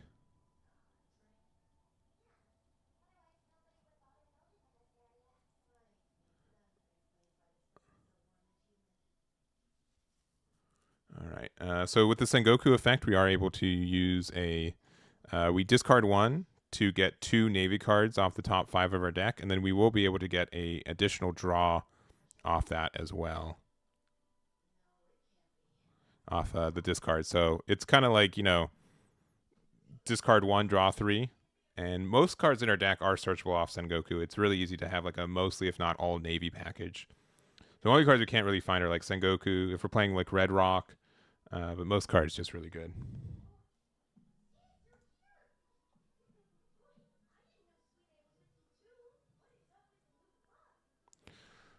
I wouldn't be opposed to going to South America.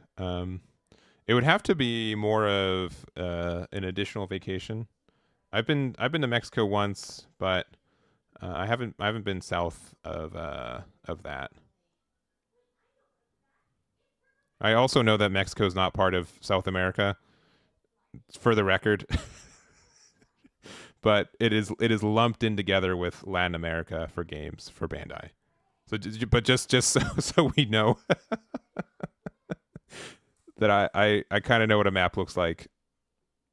But I know I have to always say that because in my mind for card games it's like, oh well, Mexico and South America, even though they're like clearly geographically different, they have the same like organized system. So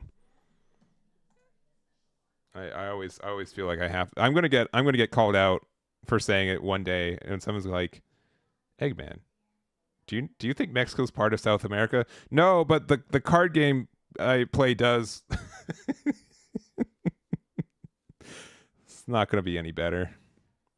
All right, we're going to play out the new Borsellino, though. It's kind of like the kind of OG OP02 black Borsellino, where we're a blocker that's 6k on our opponent's turn and gets some protection. The protection is linked on discarding a card from our hand. So with the Kuzan leader, it does get a little bit better. You get kind of a cycle from it, too. And you get protection off more kinds of removal. But outside of Kuzan, that discard 1 might be a little bit expensive for only a 4-drop 6k blocker. Yeah, you have to discard first, and then afterwards you draw. You have to resolve your effect, and then you draw. All right, we're gonna play out the 4-drop Zoro, and then not having Tashigi here is actually pretty upsetting. It's clearly like the best card in this deck for enabling our leader and getting the forward momentum that we have. Zoro's not like a bad like backup play, but not having Tashigi here does definitely give like Kuzan like a bit of room in this matchup right now. So we can do like one big 8k attack with our Zoro. But then, we're likely just attacking into leader, and then they just take it, our double 2k out. I also think they have a Dawn open, too, so they can Peacock kick if they want. Are going to actually play out the Tashigi. Interesting. And pass there. The reason they're passing is because they can just attack and block with Borsellino, and with no Dawn on the leader, there's no real restand for it. So a little bit of a slow start for Zoro. So has some potential for our Kuzan player. Our Kuzan player is also on the even curve here. So if they end up having 8-drop Garp here, that's really good.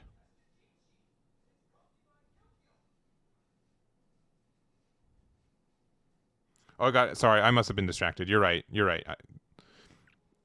It was such a quick turn. My bad. You guys are right. I got distracted and looked away. Because the turn must have just been literally like Gravity Blade, attack, pass. So not having a second Tashigi. Yeah, my bad. My bad, my bad, my bad.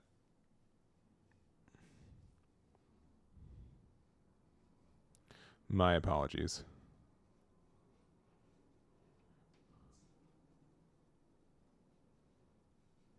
All right. Thinking about, yeah, no trigger off life going down to 3.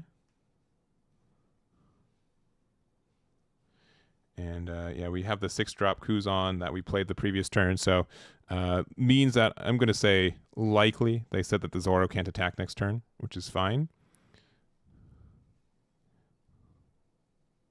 I also think it means that we didn't have Garp to play in the last turn. So a little bit of being unfortunate there. We do have the Perona. Looking top 5.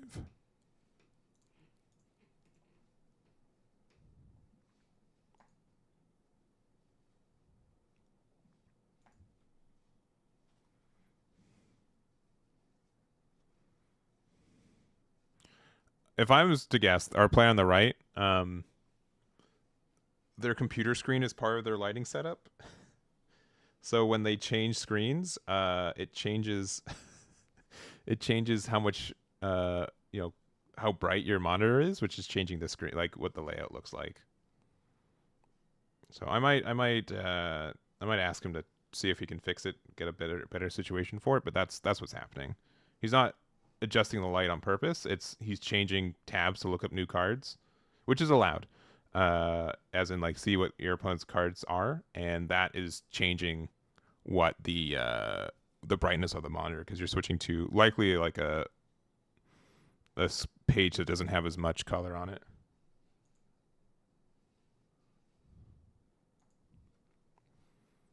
All right, we're gonna find the Kuina there off of the Perona.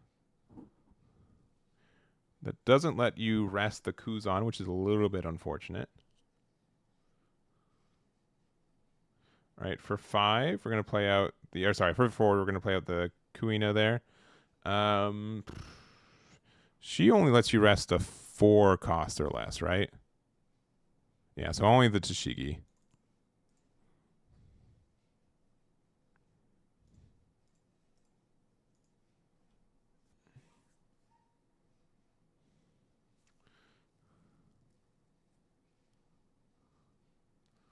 All right. And then we're just going to go 9 into, I'm guessing, Borsalino. Double 2K would save him, or also this Peacock kick. So I keep saying the wrong name for this guy, too. It's Pheasant Kick, isn't it? Pheasant Peck. That's the.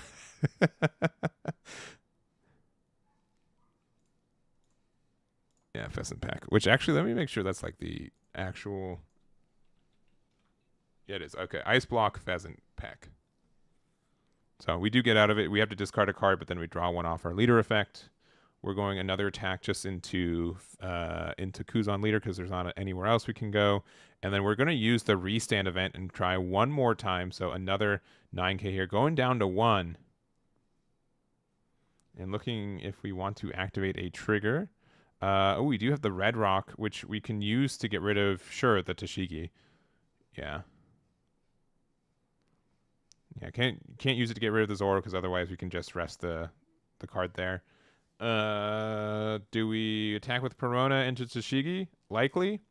Yeah, I think they missed up on that. They should have done that because now Tashigi can just attack into Kuina.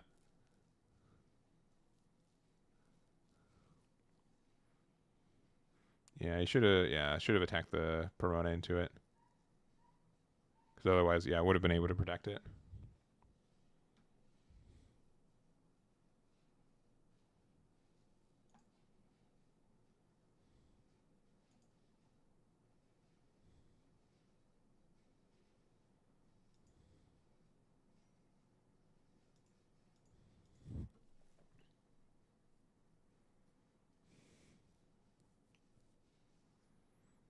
All right. We actually protect it, which is interesting. I think we do have to get rid of it. So I think that's the right move. Though again, if we have to kind of give up a 2k from hand for free because we didn't attack with our Perona.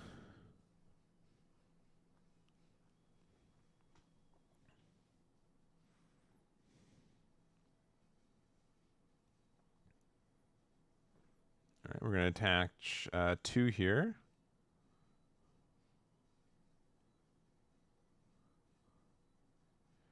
All right, we're going to go 9K at leader. Might have to go down to 1.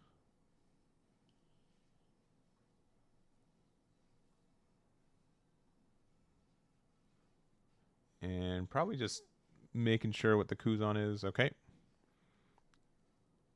There it is there. Going down to 1 life. And then for 6, playing another one. Discarding another card there is going to be the Rosinante, get the extra draw. And Zoro character card is just going to be watching from the sideline once again. So I do like this attacking with Borsalino. In most matchups, you do want that blocker. But in this matchup where they can just rest it or, they technically can get it for free, that this extra pressure is really nice.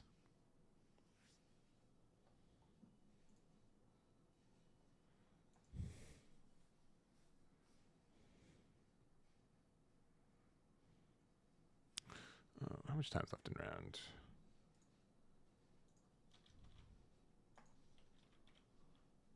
Yeah, we got. Don't worry, the Nami and Enel game's probably just getting started at halfway through the time.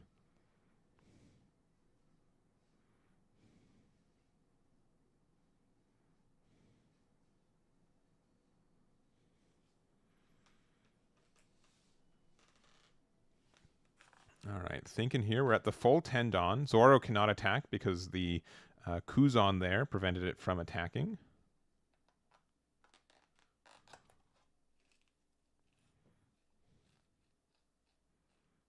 And we currently have 6 cards in hand compared to Kuzan's, I believe, 8 cards in hand. Man, I know it's because of the leader effect, right? But it's crazy how much you discard as Kuzan and still have hand advantage. It's insane.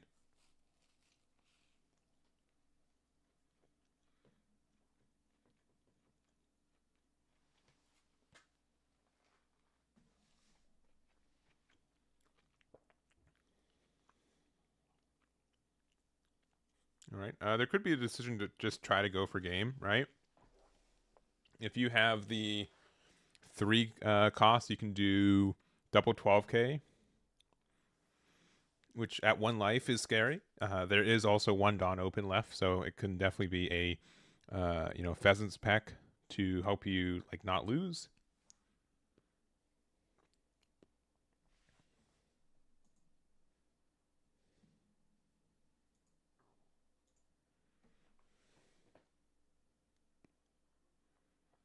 Yeah, the other choice is maybe we have 8-drop Mihawk or something.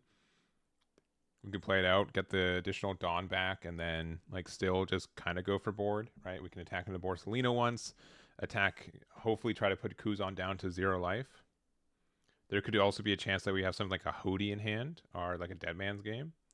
But it looks like, okay, we're just going to go 9K. So maybe we've got the double restand in hand, and we're going to do 3 9Ks instead of 2 of the other.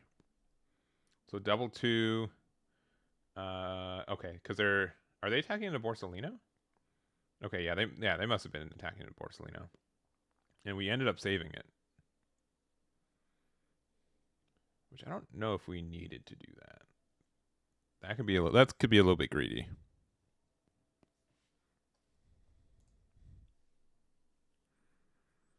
All right, we're going another 9. I'm going to take this one.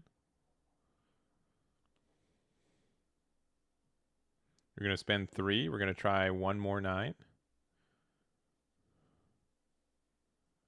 All right, we're going to use the Pheasant Peck, discarding 1 plus 9K. Draw 1 now, and then 1K out. And all right. Do they have... Honestly, Kuzan plays so many bricks in this deck. 9K can definitely do it. 9K can definitely do it here. And at this point, I don't know why we would do it otherwise unless we had exactly 2 of the restand events in hand. But yeah, I do think, okay, yeah, attacking is Shigi. All right, we got her. Just in case. I mean, there's a chance, too, that we're you know what? We put him down to 0. We can play out a 2-drop blocker, have one Dawn open for like a dead man's game for defense. Kuzan's not necessarily winning next turn.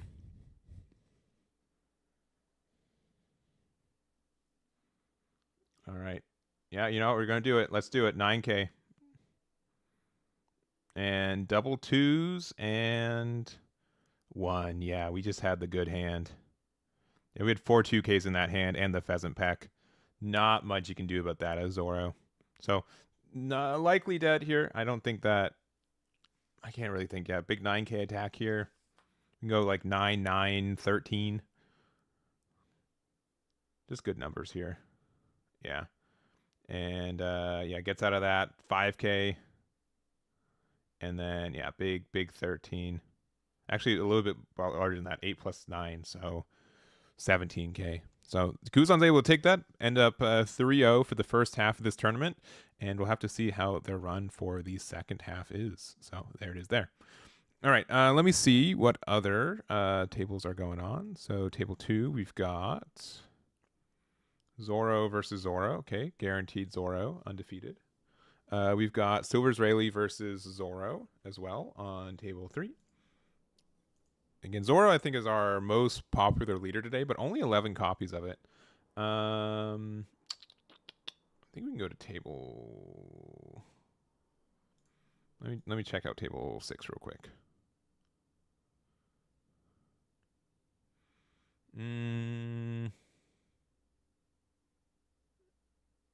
Yeah, we'll go. Do you guys want to see Sanji versus Bonnie, or we have Silvers versus Bonnie? But okay, I think table 6 is this matchup's probably table 6 is probably going to have more life. We have no Vegapunks today. No one brought that deck. No one brought Vegapunk. No one brought Calgara, which I'm mildly surprised about. Between the two, I would expect that. Yeah, purple haired. Yeah, we dyed it the last couple days ago.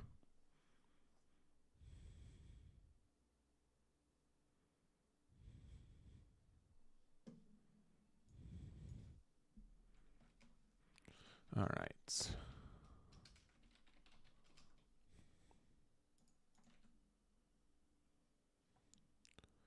All right. Yeah, I haven't dyed my hair in a while, but I'd say for the majority of the last 10 years, my hair has not been my natural color. But this has definitely been the longest streak since I started doing it that I hadn't dyed my hair. All right. Let's see. I don't know if my bitrate is dying or not. Yeah, using the 1K putting there. Yeah, just confirming. Yeah, because I think there was a bit of a frame drop.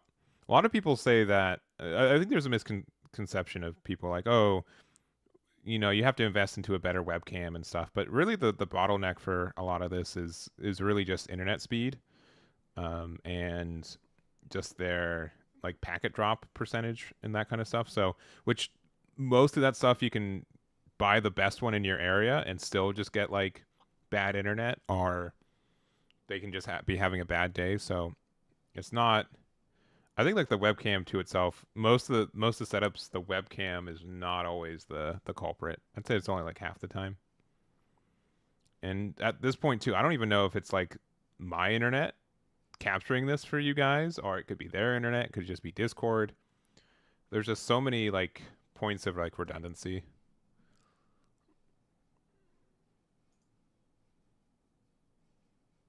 All right. But Sanji's got 0 life right now. We've got the Bonnie currently at 2 life. So we have the Jozu on board too. I'm not exactly sure all the cards on board because I think we've got another. I think we've got a. Yeah, okay, 1K here. It looks like we've got a.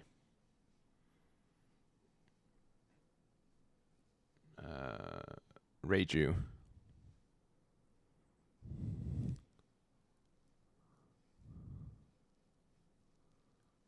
Okay, block, and we're going to use the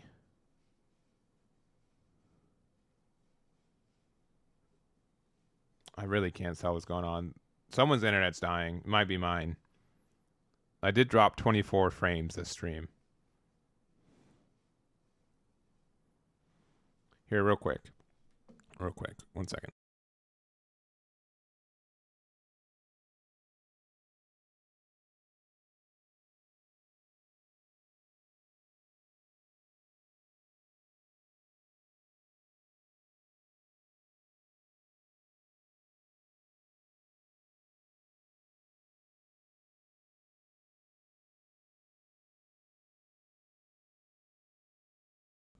All right, yeah. So real quick, yeah, the event they used to save the rage, it only helps with leaders.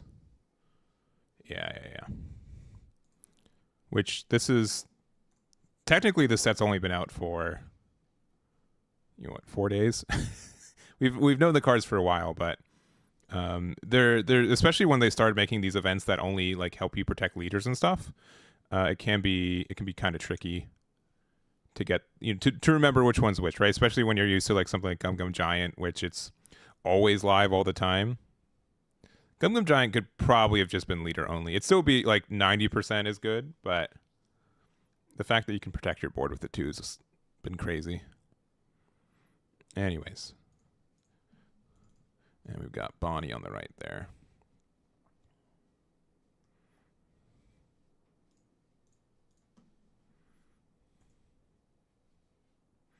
All right.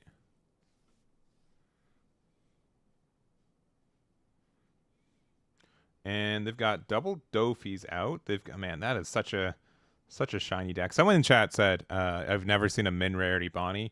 And it's because Bonnie's been like this is not an insult. Bonnie's never been the best deck in the format, but people who play this deck have been playing it since it came out a year ago, right? So it's been really easy just to incrementally get more and more pieces for your deck and get shinier versions of it. And people who've committed to Bonnie have did it a while ago. They knew what they were in for, right? That's how you know that they're like a true Bonnie player. That's why I'm not like a true Bonnie player. My deck has been rarity, and it always betrays me. Yeah, I might have to boost my server a bit more too.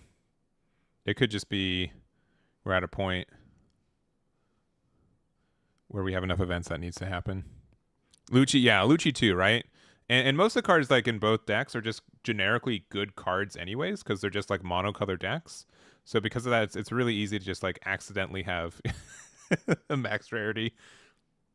Or at least, as many alt arts as you can. Let's see. Yeah, I just can't get there.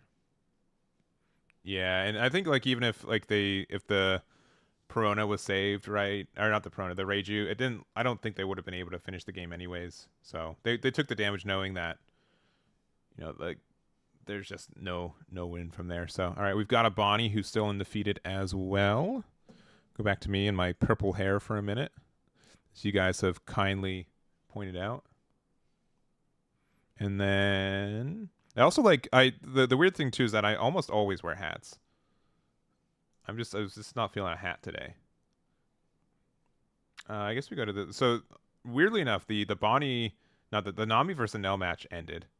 I'm curious to see who actually won that. So but we can check out this Zoro game right now. You just boosted the server. Thank you very much. Do appreciate it. Thank you very much, Asra.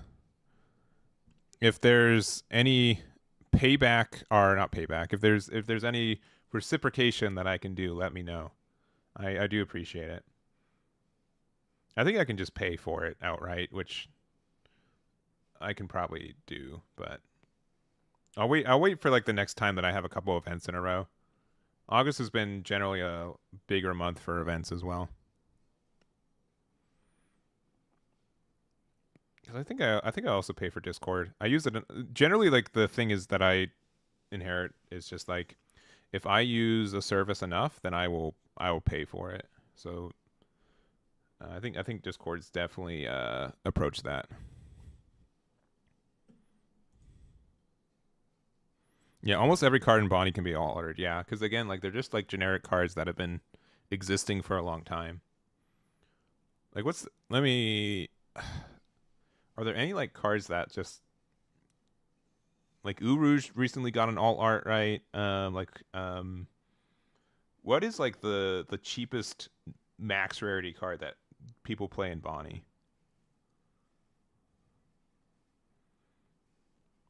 I can't really think immediately. Like Rosie has an alt art. I guess like the Shiro, the new 2-drop blocker that came out of this set. You can technically get what it comes in like pre-release stamp, I think, but I think that's really nothing immediately comes to mind that doesn't have like a super rare on alt art. Yeah, Kyoshiro. Yeah, I'm sure that just sticks out immediately. Carrot, no, Carrot has alt arts. Carrot has an alt art. It's not my favorite alt art, but it exists. Yeah, I think you can. I think you can do a full 50 foil version of a Bonnie. That's like competitive. 2K Apu, maybe. 10 cost Dofi at least has an alt art. It actually has 2 alt arts because it has the PRB alt art and the set 4 alt art. So I think you can do a full alt art version of Bonnie without it being like necessarily competitively compromised for doing so. All right. Well, I think that's our last undefeated game. I think most games are done. We're just waiting for this one to finish. So I'm going to take a quick break. We'll be back with round number 4. We've got 3 more rounds left to go. We should have 8 players undefeated. We have at least 1 Zoro, at least 1 Kuzan, at least 1 Bonnie, and I can't remember if we saw any other games. Maybe another Zoro guaranteed. We'll figure it out. But we'll do there. Either Nami or Enel won. That might be the match we start off with the round. I'll see if that's the case. And we'll be back, I'll say, I'll put 4:55. We'll see you guys in like 5:55. Dang it. We'll probably be back early. All right, be right back.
we are back. We've got for you guys round 4, and we've got Zoro versus Enel. This is, I think, one of the matchups that is potentially favored to Enel. We did see it win against Zoro earlier today. It's just really difficult for Zoro to even threaten that last attack, just by how the fact that Enel has technically infinite life at times, right? That heal every turn just really adds up in a lot of spots. And again, yeah, very, very tough for Zoro to be able to do 3 attacks in one turn outside of like using their additional event card there. And Enel, I think, yeah, I don't think Enel's like best deck in format right now. I don't think it's anything near like that impressive, but I do think that it's a deck that benefited from the restriction list going into OP12. A lot of people have been trying out the new Kuma card, which has been good for yellow in general. Just being able to have a way to heal for 6 Dawn, and then also being able to help you out there. But we've got already like a pretty unique card. I'll get it on screen real quick for you guys. It is the stage for Enel. Yeah, it is the Arc Maxim. You get to, once per turn, rest this in one of your Enel cards, KO all of your opponent's characters costs of 2 or less. So interesting that we're adding it to this deck here. Likely for maybe Silver's Rayleigh, but yeah, really interesting choice. Then we're going to play out the Sabo as well. It's going to let us draw 1 and then 2, trash 1. We do draw the first one from our life, but Enel really doesn't care about going down to 1 life. Really gets to kind of stall there. You get out of attacks for free, get kind of cycle from your life a lot of the time. We get a Kuzan out of our hand too, just kind of now recognizing that this is maybe more of the stall variant. We just put every card in your opponent's life, make it so they just run out of things to do. Putting cards in life means cards like Yamato can also get some really good removal. And yeah, this is looking like a really good start for our Enel player.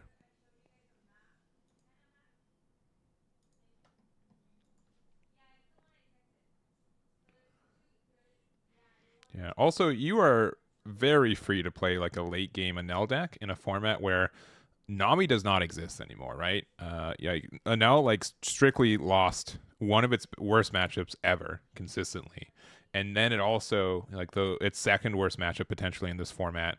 At least second most, for how present blue purple is. It's just not around as much in the same capacity. So we do have the Tashigi here, getting the rest on the Sabo, and then attacking one more time, putting Enel down to 1. No trigger off of life, and passing back with now 7 Dawn to work with.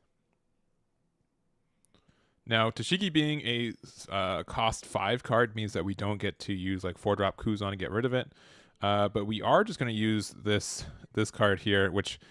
Again, he's playing a lot of unique cards for me, at least to an uneducated OP12 Enel player. But yeah, Tashigis have not been surviving on the board for very much today. Unsurprising. A lot of people are like, that card is good. We need to find ways to get rid of it. All right, and that is... the Merman Combat Ultramarine. So lets you say add up to 1 character cost of 6 or left to the top or bottom of your opponent's life cards face up. So when we don't have Raigo anymore, we do kind of need a replacement Raigo. No additional Tashigi from here, but we are able to play a Hiyori. We're able to play out a blocker, and then also our Zoro here.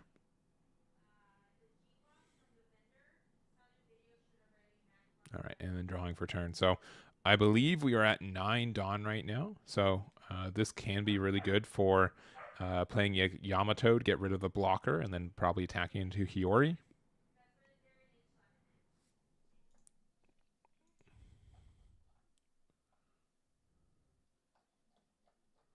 We also can just use it right now and rest our Enel leader, and then we get to get rid of both these 1-drops. 1-drops and 2-drops. Yeah, okay, we're going to use it. Using the Arc Maxim.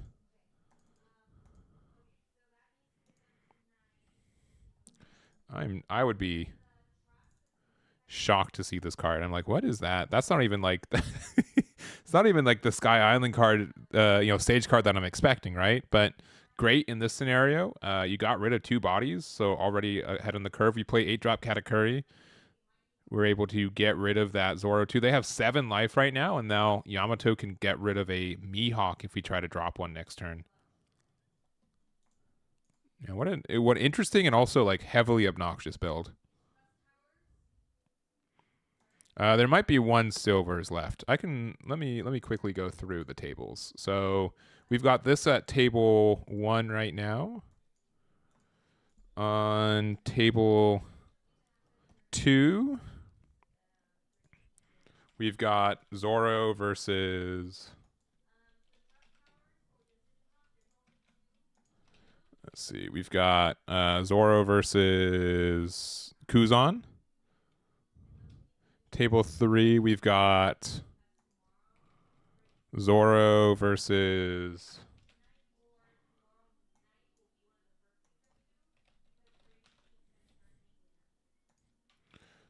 Silvers. And then table 4, we've got Bonnie versus Bonnie. So 2 Bonnies, 3 Zoros, and then Enel, Silvers, Rayleigh, and Kuzan. Those are our last 8 undefeated.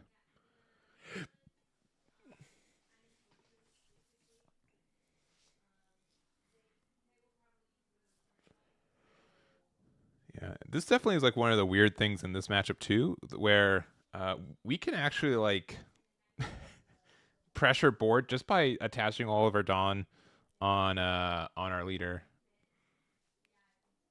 So which is, obviously better than giving them free cards by attacking into their life. But it's just really interesting how Zoro actually like removes cards and can just pressure anything. Yeah, 9-cost Zoro would 100% agree. 9-cost Zoro would be very good for this matchup because we just don't have any way to really interact with that card, especially with Raigo gone. And then I think we're just gonna pass, right? Like we just don't really have.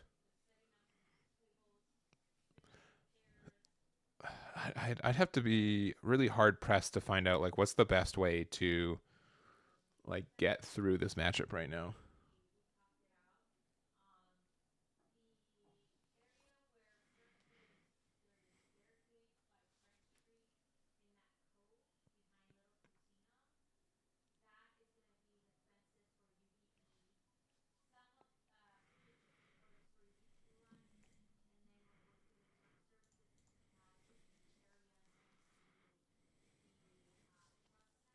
All right, we're gonna play out the Cavendish, get 2 Dawn back, and then we're gonna play out the Tashigi. This is gonna be able to get the rest on the Kuma here.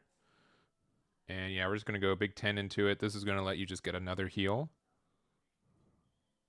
And then it just attack right into it, no trigger. Unsurprising. But now you're in this weird spot where you have like too much. You have too many cards in hand, too much life. And Zoro just attaching Dawn and hitting board is going to be really effective at trying getting rid of your bigger bodies. All right, 8-drop Katakuri here. Likely getting rid of the Cavendish at the bottom. No, getting rid of the Tashigi instead. Interesting. And then, we're going to play the Hino bird. Gotcha. Okay. So it didn't really truly matter. I think that one's from OP12, right?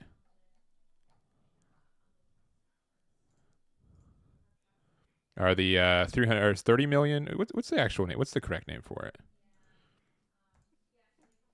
Yeah, it is Hinobird is the official name. So yeah, KO one of your opponent's characters cost equal to or less than the number of your opponent's life cards. So since they've got 8 life, you can get rid of pretty much any card that Zoro plays. And this does have like the potential to get rid of a 9-cost Zoro soon if they have it.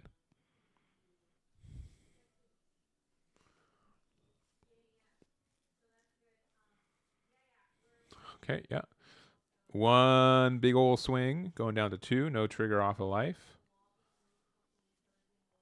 All right, I can kind of see like why this stage ends up being kind of relevant. Yeah, because we're just going to use it. We're going to get rid of the Perona so they don't have any additional attacks. Maybe 10 drop. I'm just playing Ace. Going to use it to heal 1. It doesn't gain rush because of it. That's fine. And yeah, I think the play is just to heal up, go until we have 5 big bodies on board, and then finally start hitting into Zoro's life.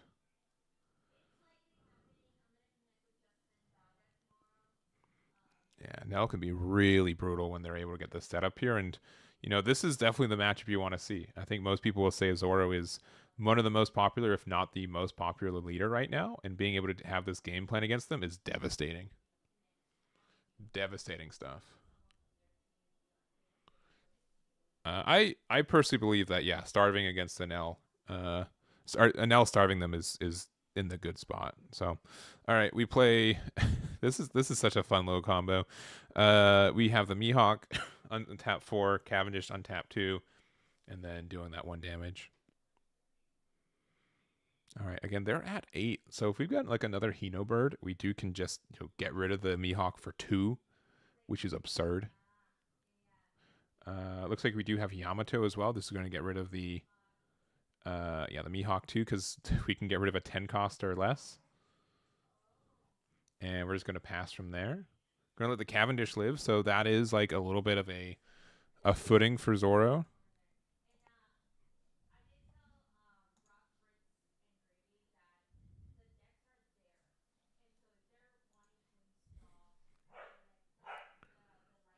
All right, 10 Dawn. A lot of cards for both players. 8 life for Zoro right now. Gonna play 9 for, or sorry, 8 for another Mihawk, get 4 back. So we have 6 resources right now. Dawn. Oh, I was so close. I felt like I was on such a streak. Add to the counter. Eggman said it again. All right, yeah, just taking the damage there. And then likely not attacking with a Cavendish. If we did, we would have probably done it first. But it would have just left them at 1 anyways. All right. Another Katakuri would be able to get rid of this Mihawk. Yamato would be able to get rid of anything and heal.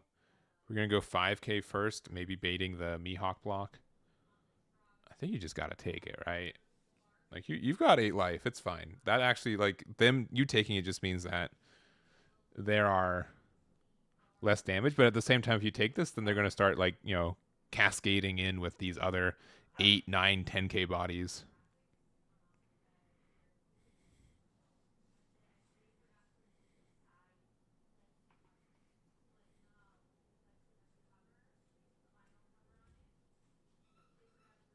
All right, we are just going to do the 1k to get out of it. 5 cards left in hand. We're going to try 8. Going to 6. All right, yeah. Cascades coming in. Going 9. Going 9. Going 10. Gonna block and likely 2k, 1k. 2k with X-Strike, and then... oh, sorry. Yeah, okay. Might have been misrepresented what the attack power of this ace was, so... Opponent is letting them take it back. Yeah, because they'd have to 2k, 1k block with Mihawk. It'd be 8 to 10. Yeah, and definitely like in these like webcam games when like not even on purpose, but just like it can be obscured at times. Yeah, I definitely tend to be like a little bit kinder with that as well. So we're gonna play with the 10 drop Enel from EBO2, discard a Katakuri, and likely attack into face again. So that just means like we've got we got rid of 4 life in 1 turn, which is really in most situations it's really impressive, right? This is still like a great spot for Enel here. And now we just have to figure out what we're doing for the rest of this, right? We do have some chances like pressure down Enel, but Enel also has like 10 cards in hand. We've healed like every turn.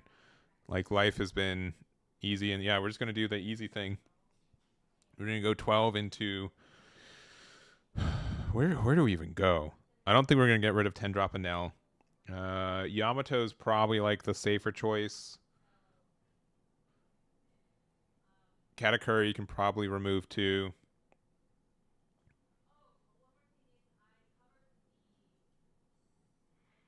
All right, 2k out, so that must mean that were we attacking into Enel? It must have been the 11k Enel. All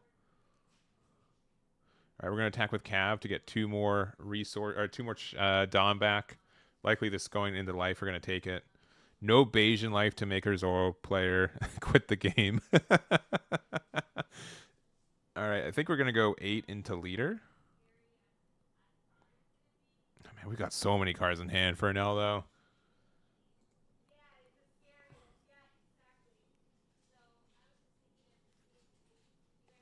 All right. Taking it using our Enel effect, discarding a card in our hand. Going to be another Hino Bird. Yeah, we've kind of passed that card being relevant in heal 1. But here's the thing, right? Like, this is going to be, what, 14k? Sure, that's fine. No effect, but we can just...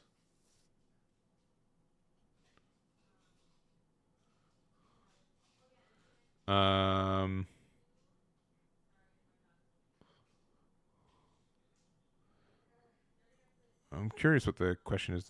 Unless they're attacking into...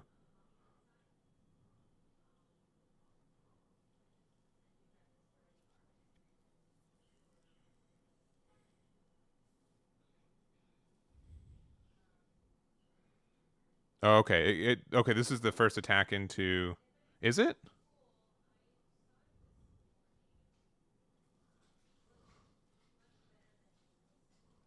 Oh, no, they used the restand event. You're right. You're right. You're right. Okay. Now I'm. It's been late. You're right. You're right. They used the restand event. Okay, I'm on board. I'm on board. Sorry, I didn't see that card get out of the hand. Understood. Understood. Yeah. Yes. Yes. So we still use the activate main from our leader. So I mean, 14k is a lot, right? We had to get 10k of counter out of hand, which is asking for a lot. All right, we're gonna go likely 8 into Cav.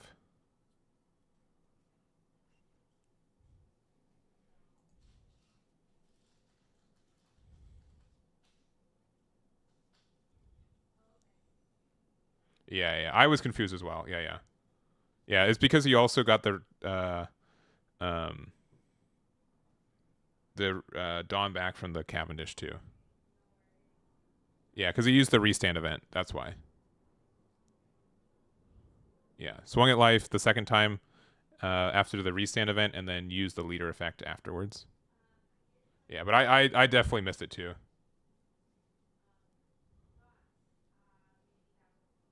Yeah, the ability is activate main. It's not when attacking. But he used restand event before the ability. Cool. Doesn't matter. You can use it any order like that.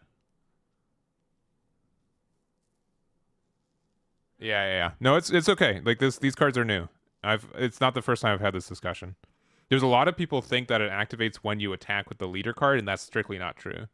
It's an activate main, so you have to activate it sincerely, but you also have to meet the condition that you already attacked into a character this turn. Yeah, but just any time. Yeah, yeah. But I do agree. Like the timing is bizarre for compared to like other effects that exist in this game.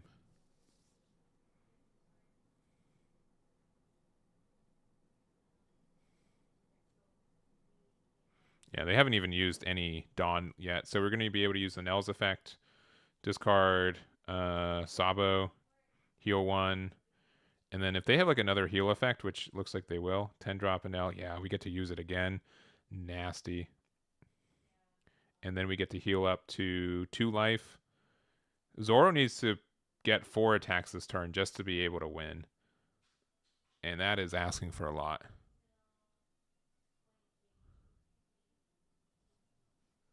Yeah. Yep. I think Enel is gonna end up having this. I mean, we've got a lot of cards in hand for Zoro. Don't get me wrong, and compared to like literally 0 cards in hand for Enel, but you just don't have anything to attack enough to get the win. Yeah, just gonna concede. I think that makes sense. Just really tough once Enel starts setting up against these.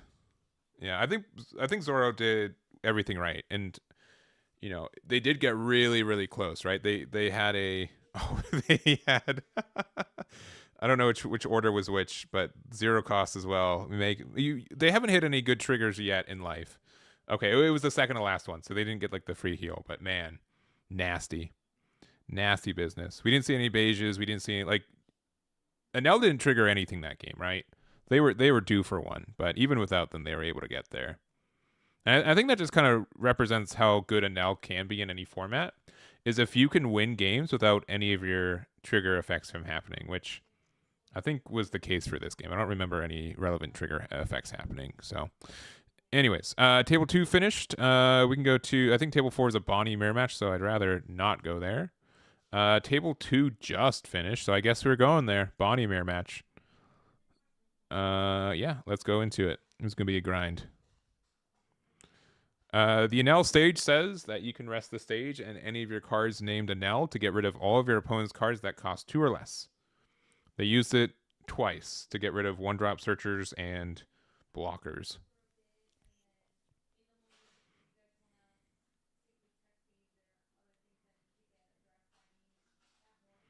All right, but we've got again the battles of the full art Bonnies. We weren't kidding.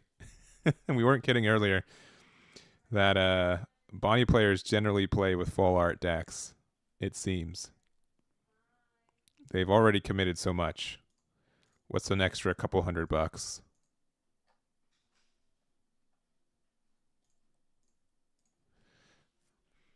But it does look like our Bonnie player on the right is in a more favorable spot, right? We've got 3 life. There's also the 8-drop Useless Kid.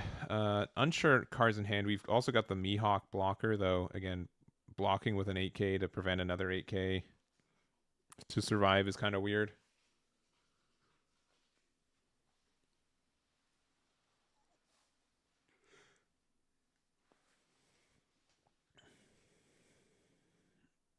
We're going 8 2K out of hand. And then playing the Kyoshiro blocker here real quick. Let me...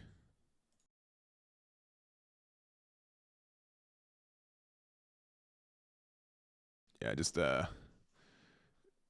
too many bodies on board.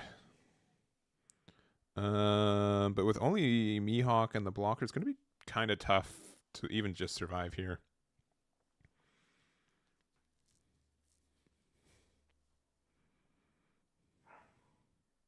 All right, we're going to start with Carrot. Going to stun one of the Hodies. And they're going to use the effect to rest the Shanks there.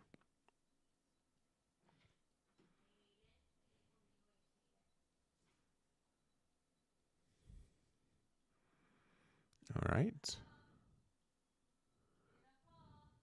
We're going to get out of that one.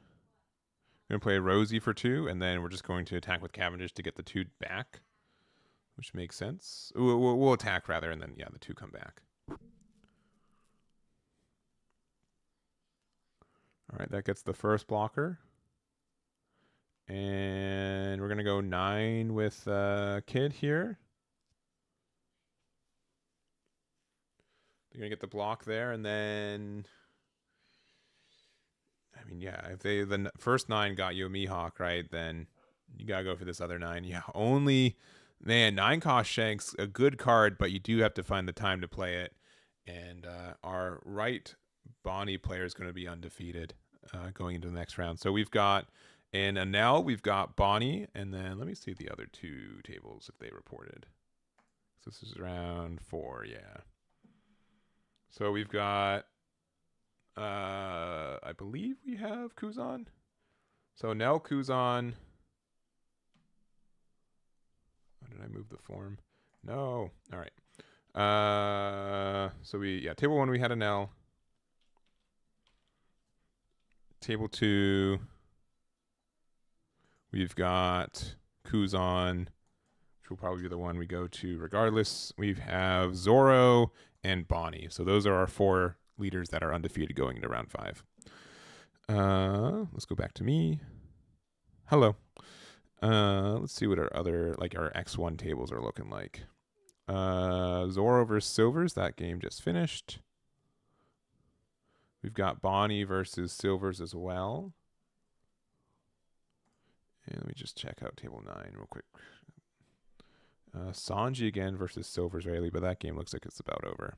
So we can go to table 6. Pew. All right, Bonnie set up on the left. We've got Silvers Rayleigh on the right here.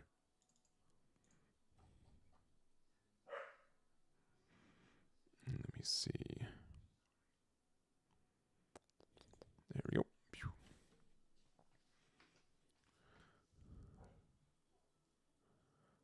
All right, just going to get rid of the Bonnie blocker there.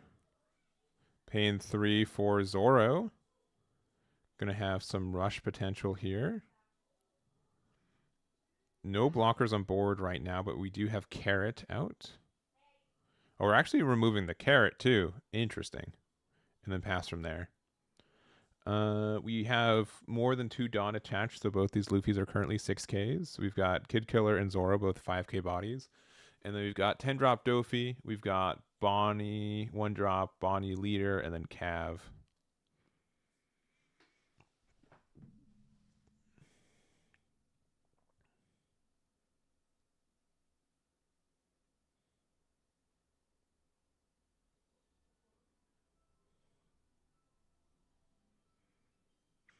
All right. Get the quick search there.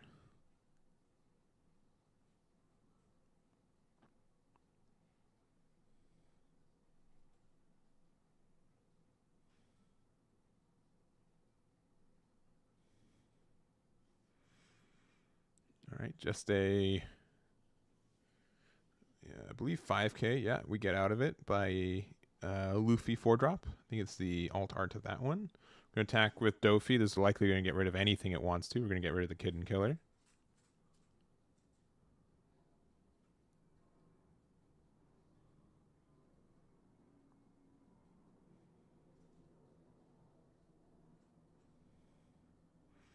All right, Cav. We're going to get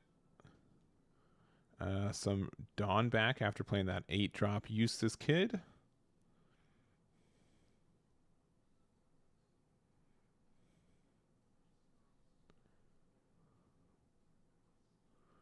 And then we're going to play out the beige. We're going to draw 1 and then discard a 2K. So kind of tough knowledge there. Like, oh man, my opponent's got a 2K. And they have 2 Dawn open as well. Could be used for like maybe a Paradise Waterfall. And 1 for leader effect, right?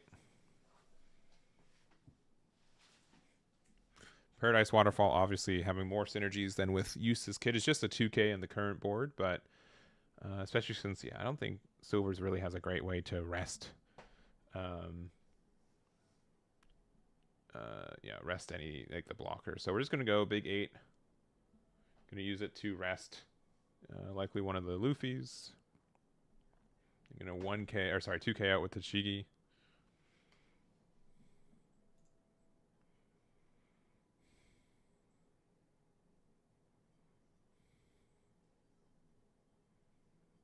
Yeah, that's what I'm saying. Yeah, Bonnie players have had a long time to be able to max rarity their decks.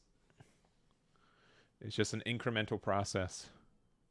Oh, someone wants to get rid of this, alt art kid for $20. Sure, you know what? I'll take it. Or whatever price makes sense. We're gonna use our leader effect. We've got exactly 2 events in hand: the unblockable one and the Gum Gum King Kong. So it does offer another plus 4K for 2. But even if we do get rid of the Eustace Kid and the blocker, right? Like, what next? Yeah, we're just gonna use the blocker here. Especially since you just showed your opponent what cards in your hand. They're not the ones that you want, right?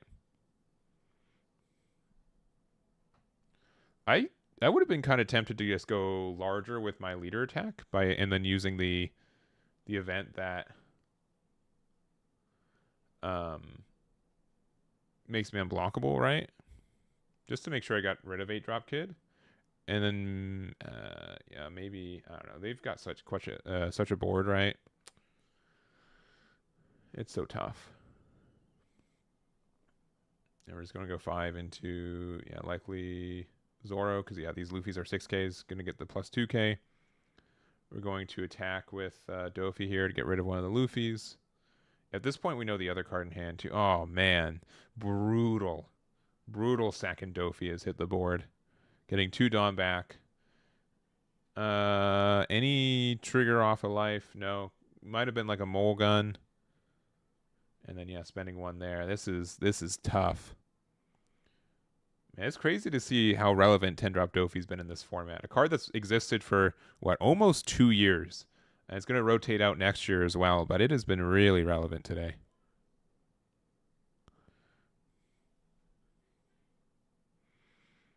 Yeah, and like, I know, like, yeah, they're just going to give up. Yeah, Buggy's not going to do anything. We got Hody Jones in life, right? But yeah, Bonnie was able to stabilize, and it can be so tough to overcome just how good this deck can be, especially like the new 8-drop Mihawk's been really good, the new 5-cost Bonnie as well.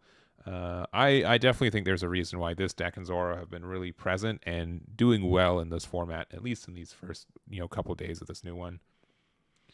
Russell, what do you know about Bonnie? I don't think you've ever been accurate about how good Bonnie's been ever. I don't know. You're so sad Buggy's irrelevant again. You could make the difference. You could make Buggy relevant. Could be you. That was pretty much the last game going on too. So that's gonna be it for us. Our undefeateds again. We've got Zoro, Bonnie. I think it's Silver's Rayleigh and Kuzan. No, sorry, it's Enel. It's Enel, Zoro, Bonnie, and Kuzan. Those are our 4. So 2 green decks, Enel and Kuzan. So we're gonna probably watch our Kuzan player next round. And go from there. But yeah, I think it's been pretty clear that it's been very diverse already in these first couple weeks. I'll show off the leader breakdown tomorrow morning when we go over the top 8 deck lists and unique bubble leaders. But I also kind of think like there's going to be, I think, if I remember my numbers right, like 16 players or so, maybe like 16, 17, 18 players. Or sorry, like top 18 will encapsulate all the players who are X2 or better. And I almost expect to go over like 16 different decks tomorrow. Like there's been so many different leaders that people are playing, finding success with, and I think that's really, really cool. So, yeah. I think like if like Lucci and like Sakazuki are around, right? Like the deck can be good for sure, right? So we'll see. But that, I mean, and that's not necessarily our top 4. I think all 4 of those players are very likely to. I mean, they're guaranteed to get an X2 finish. So if they're not a unique, if they're a unique leader, they'll be in the breakdown tomorrow too. But there also will be, I think, a good amount of like X1s who are going to trickle in. That could also be some more unique leaders that we just weren't able to cover today. But we're going to take like a tiny break. It's going to be like 2 minutes. We'll be there. We're probably going to follow our Kuzan player. We'll get that set up, and we'll see you guys in round number 5. We'll be right back.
All right, we are back for you guys. We've got round number 5. It's going to be 5 rounds of our 6-round tournament today. We've got Kuzan versus Enel, and if we've got a bad matchup for Enel, I would kind of wager that Kuzan might be one of them.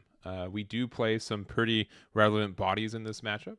We also do have a card called Pudding that Enel likes to have, like these bulky hands by taking cards from their life early just so they can defend and get their sequencing that they want. So being able to use something like Pudding and get rid of that advantage is a huge tempo swing for this matchup. We also have access to cards like Red Rock that can get rid of like 10 cost Enel. And there's a lot of other pressure that we can kind of exert in this matchup too. The fact that also like Garp lets us, play 2 bodies that are pretty relevant too. There's a lot. There's a lot that I think that probably swings to Kuzan's favor, but I don't think it's unwinnable for Enel. But I haven't really seen this matchup before, and that's just kind of my experience from what these kind of decks have looked like. We've seen both these players play already in this tournament today, and we'll have to see who ends up on top. But we've got on the left David, who is going to be on the Kuzan, and then we have Jacob again on the Enel. And then people who are running on table 2, it's going to be Bonnie versus Zoro. So we'll have green in the finals based off that. But they're getting going. Kuzan's going second, which I think they want to do. We've got Tashigi looking at the top 5 here.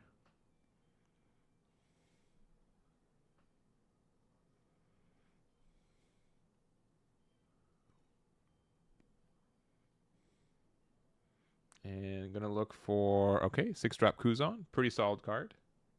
Does help us prevent any of Enel's larger cards from attacking on the turn you play it.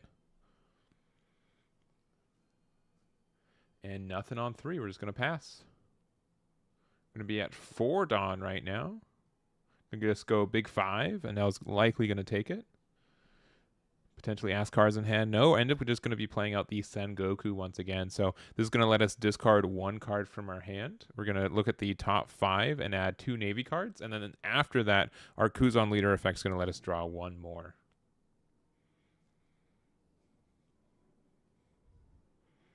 So pretty standard start, I think, from Kuzan. This is just kind of like the cards we expect to see and just helps us find the rest of our deck. So we do have a Raging Tiger.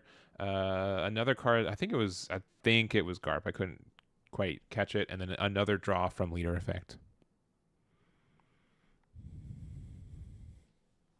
All right. Talking about Kuzan, though, we've got a 4-drop Kuzan. This is going to let us go and put one of our cards from life in, or one of our, the 4-drop into life. I'm going to ask him real quick to...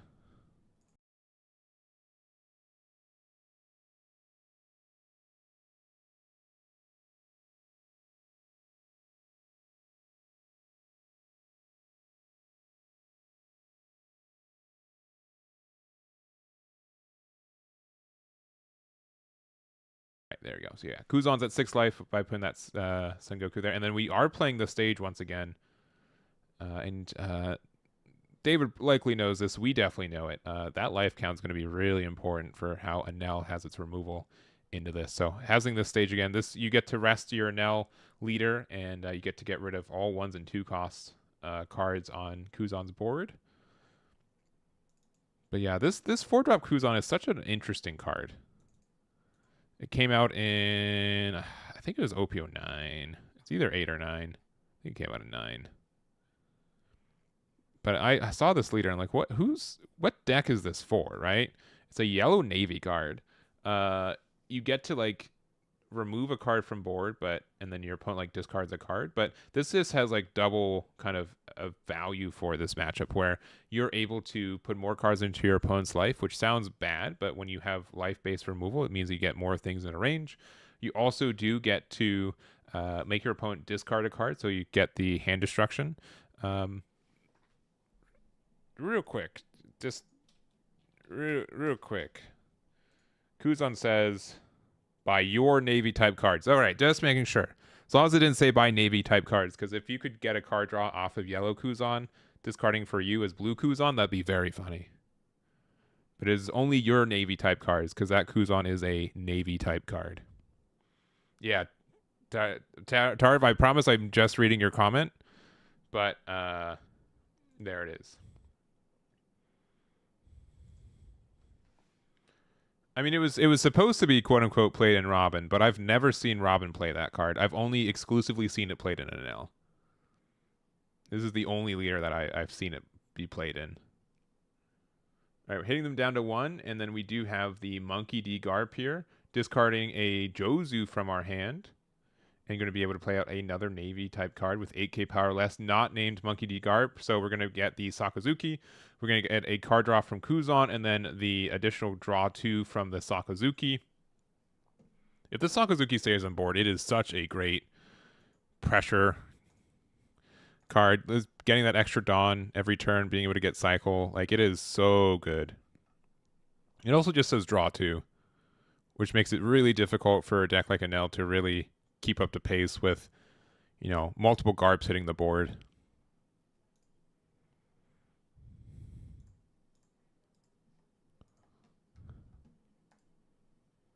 Let's see. Also, Zent for the resub. Thank you very much for the 2 subs today. One for you, one for your friend. Either they were your friend or they are your friend now, but either way, we all appreciate it. Yeah, this is definitely a matchup where I'm going to just keep every Garp that I find. I'm going to try to play one every turn. So we're going to go 7 here. And we are going to take the 1. No effect from Enel. Going to get rid of the Marine. Ultramarine. We played that last turn. Last game. I couldn't remember the name of it. But we are going to go 8k. So this could get 2/2ks out of hand.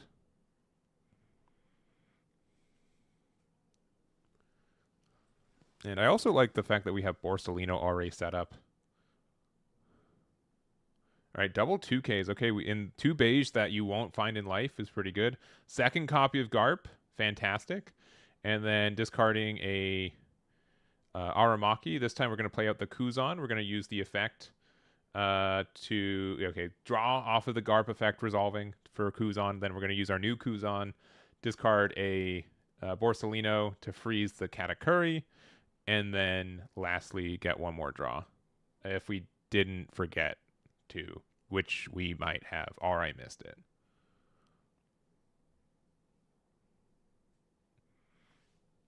They are equally likely.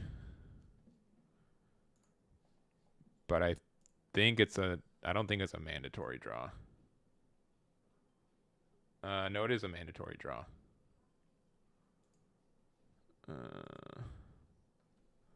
I will trust them more than myself. I was not watching it clearly enough.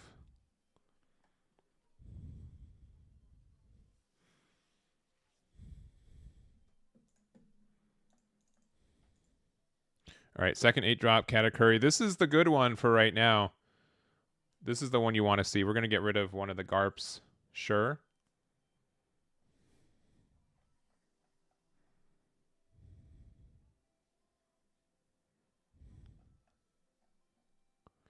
All right, and pass him back.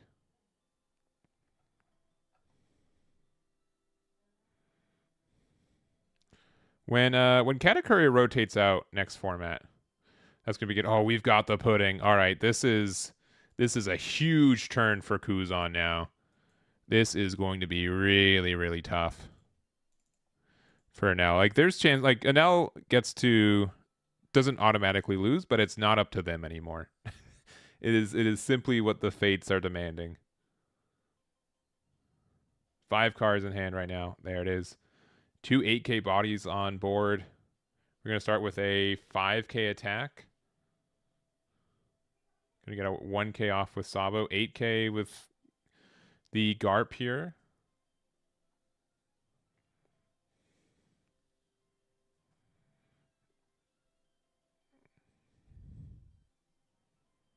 Yeah, this is real tough.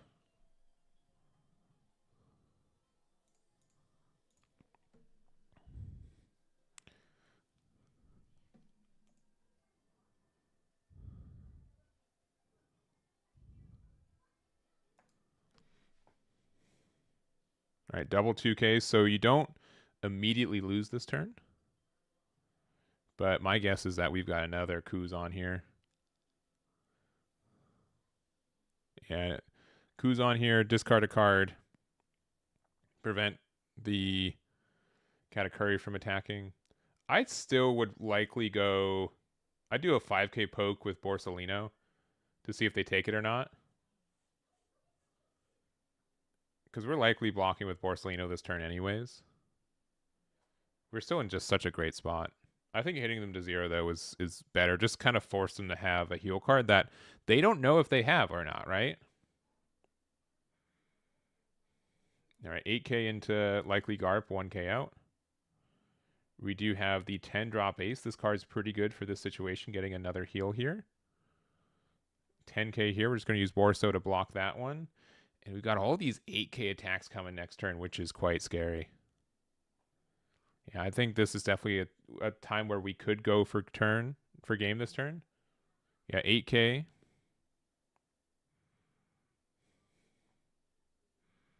Unless you got double twos, right? Even then, though, right?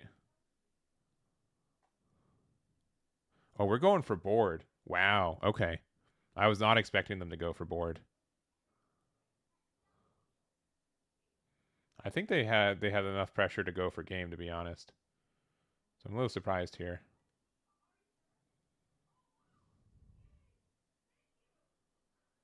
All right. Looks like we're going 12 to ace. All right. Getting rid of the ace. And then, ooh, the red rock. Okay, that makes more sense now.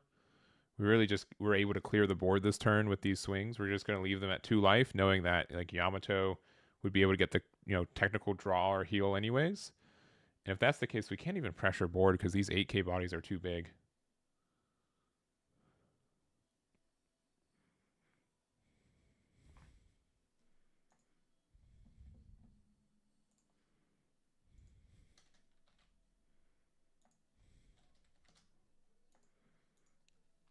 All right, and we're looking like try to play something. It looks like another 10 drop ace, so we're going to not heal. And we're just going to attack 10k rush into one of our Kuzans here.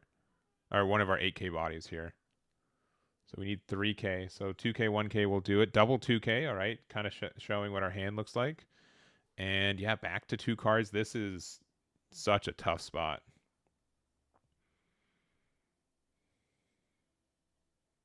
All right, we're just going to go 5 here. I honestly will probably just put everything on Kuzan and then just pass. We get to do kind of the same thing that they get to do, right? All right, 7 at lead. Thinking on a trigger. And we've got so much life, yeah. This could be Hino Bird here. Yeah. Gets rid of one of the 8 costs. Likely, yeah, it looks like Garp here. So now we can't win, Nick, this turn.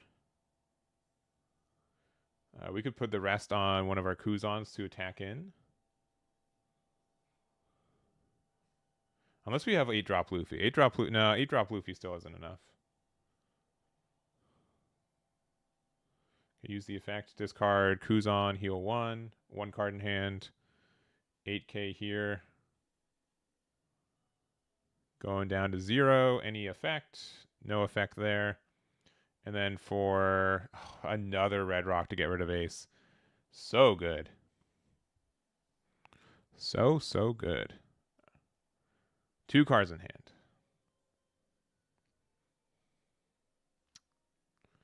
All right, if you've got another ace, though, or if you have... this Enel might have survived, though, to a point where they just can't lose this next turn. If they have a 10-drop Enel or another ace, they're in a really good spot. But they've got, like, no guarantee for this, right? They are on very few cards right now. Could be like a 6-drop Kuma. Oh, 10-drop Enel is so good. This is the card we wanted. All right, we're going to discard Yamato to heal 1. We kind of need the Pheasant Peck, but if we do use that, we have to kind of random into the top card. Oh man, we didn't. Okay, let me reread Pheasant Kick real quick.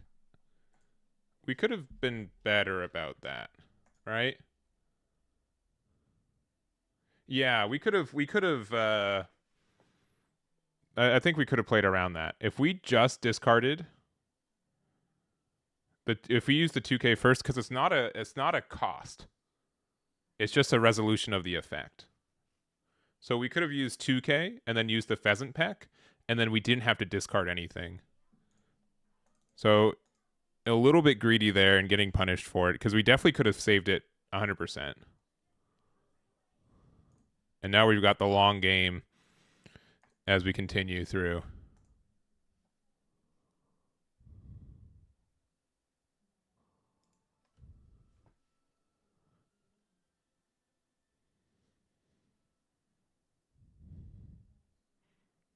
Yeah, Pheasant Peck can be really good, but I know a lot of people are used to Luffy, right? To Gum Gum Giant, where you have to discard the card for the plus 4K. Pheasant Peck is not the same way. It's pretty. Oh my, we are not running out of these 10-drop Kuzans. This is so sad. All right, 1 for Tashigi, hopefully finding another 8 cost of some kind. Because, yeah, we pretty much just have to build our board up of a lot of 6-drop 8Ks or something. Hope they don't have ways to remove it. And then go from there. All right, and for 8, we're going to play out the, all right, Aramaki. And then the 1-drop Rosinante. All right, this is a pretty good board. This is pretty strong. They kind of need to heal one with the Enel here.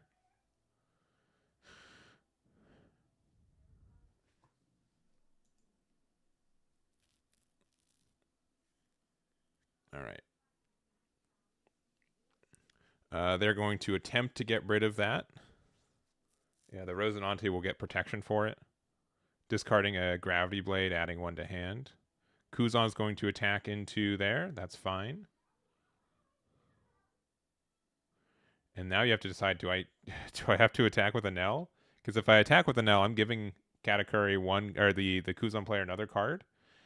And then I'm likely losing my 10-drop Enel. But at the same card time, like, we can easily lose next turn. Like, it'd be very easy for them to have the numbers to just go for game. All right, 6-drop Kuma here. So going to 0 cards, going to discard a 2K. And we can still win here. We have enough attacks on board. I think we actually just attach 3 Dawn to Shigi and just see what happens.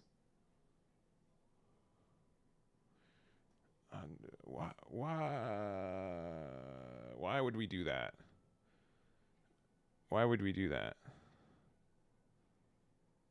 I don't agree. We could go for game. Am I crazy? I feel like I'm crazy.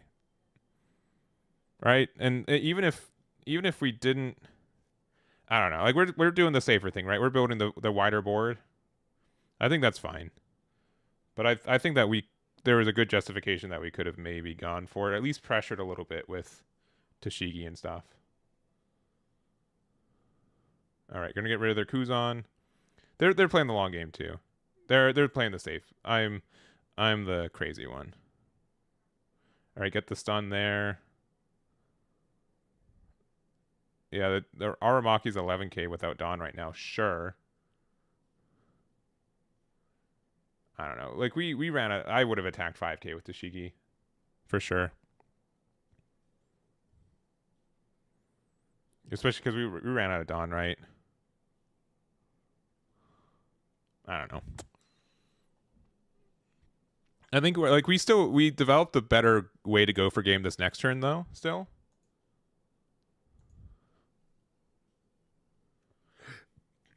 I don't think it's strictly wrong, and it's likely better. It felt just a little bit bad to not like end the turn with like so much Dawn left active. And to not use the Tashigi when we were gonna lose it anyways.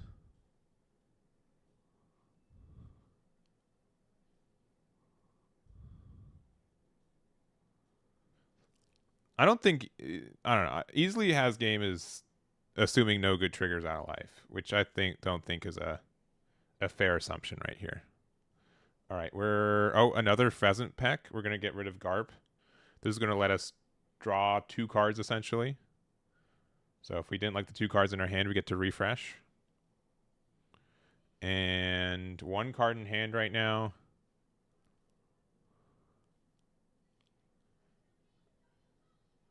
I still attach 3 to Shigi. We know that we want to use our effect, right? All right, there's a 2K from Flampe. All right, playing a Sakazuki.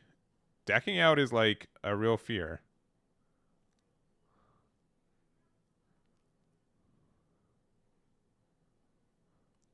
I don't know.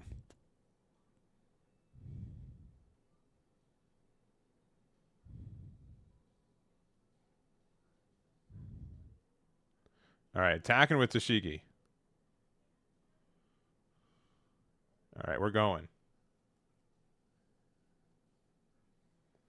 All right, we can use Sakazuki's effect to make...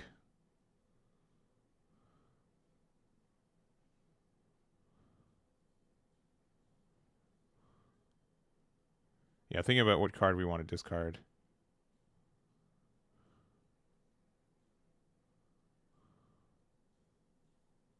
All right, yeah, discarding a 2K X-Drake. You kind of have to, yeah, you got to use Aramaki's effect early just in case they have a way to get rid of your Tashigi mid-attack. This does also prevent you from decking out, I guess, which is funny. We'll use Sakazuki's effect to discard 1 to make this. I guess we don't need to make it a 9K attack, but if we have dead cards in hand. Yeah, 9K here. All right, beige 0-cost event are bust. Yeah, and then 11K with Aramaki, and there it is. Man, what a long fought game for sure. For sure. And I know that I was probably a little heavy-handed with my opinion on some stuff. So I'm not the Kuzan player. I'm if anything the anti-Kuzan player. And I think it's easy to I think there are like some minor sequencing thing, but you also like you were searching for the turn anyway, so you didn't strictly know that either. So I think that both players played it really well. That pudding was really good for getting you into like the mid game into a good spot, and then after that, I think that David did a really good job at being careful. I would say maybe overly careful, but was able to get it anyways. And yeah, super solid game. So Kuzan's in our finals, and we'll go back to us real quick. Let me see. Judges on table 4, so I don't know if I want to talk to them. As in, like, I don't want to interrupt if there's, like, a call going on. Yeah, I think the only thing, the not knowing the Peck interaction was probably... I don't know if that was intentional or not. Because I think if they just discarded... If they did it the other way, I think they almost guaranteed a win. But there are chances that, like, the cards that you got could have lost you the game, too. It's really hard to say if you played strictly the best against the Enel. Because there is just so much that can go wrong. We've got green purple Luffy versus Silver's Rayleigh. Green purple is around today. Let me get this rotated around. These players, I believe, are both X1 right now. Oh no, that was the correct orientation. My bad. Control Z, Control Z. Yeah. Yeah, green purple versus on the left. Silver's Rayleigh.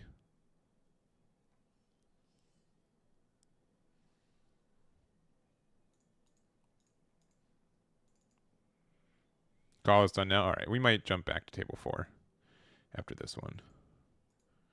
And green purple Luffy. Pew. Yeah, and I can check right now. Our finals is going to be Kuzan versus Nicholas, who is on... I'm looking.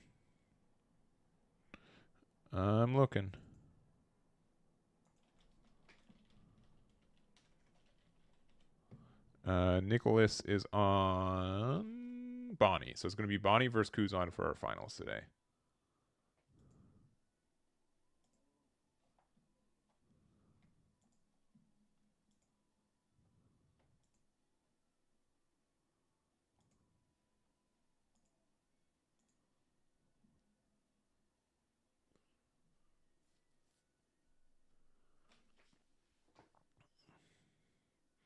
I haven't seen a green purple Luffy game in a minute.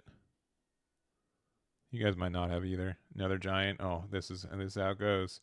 But I think we're going down to like literally 2 Dawn. I don't know if we can actually finish the game here.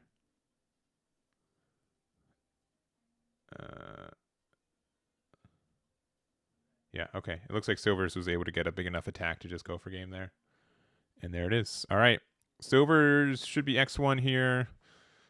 We've got like one more X1 table going on. We can go me real quick, and we'll go over here. Go over here. All right, it's going to be, okay, Bonnie versus another Silvers. All right, pew, go right back. All right. But Silvers is on the other side. That's obnoxious.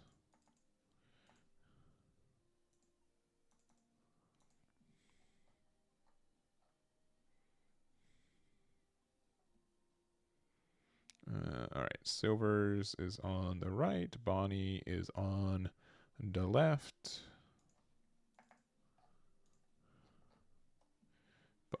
Bonnie versus Silvers Rayleigh. Pew.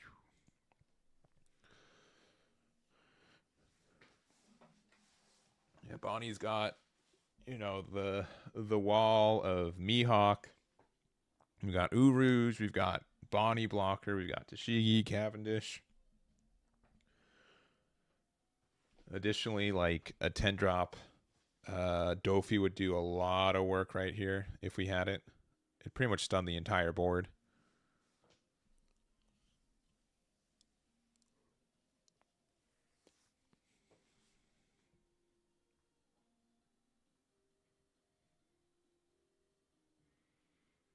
All right, attacking with Tashigi. This must be into Buggy.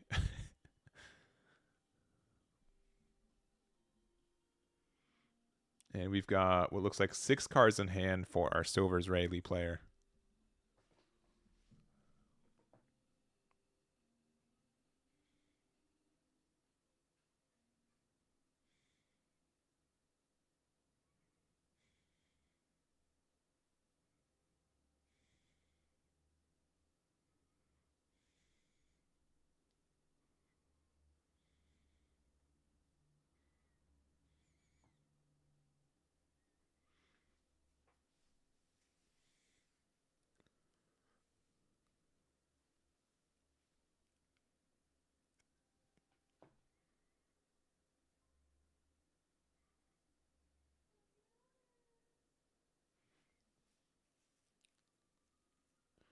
All right, and we're playing over the Buggy for a carrot. Okay, this is going to be likely stunning the Kid Killer.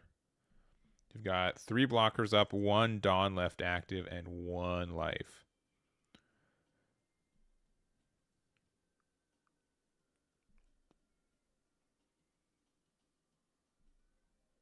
Yeah, and just confirming, yeah, Kid Killer, yeah, does not refresh.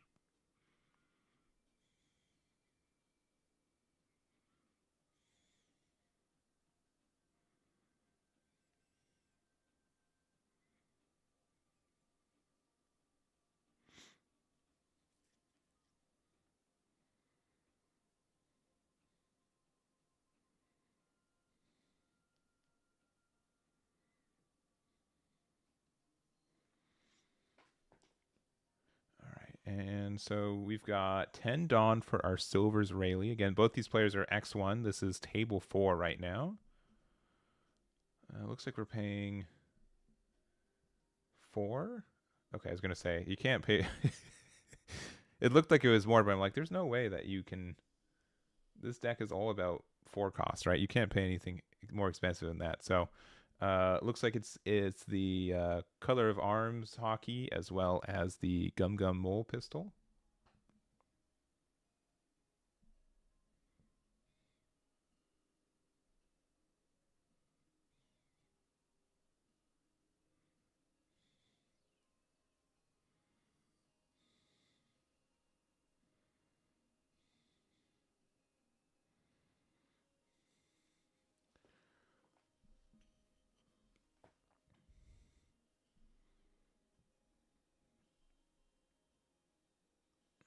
We've got the Sanji now.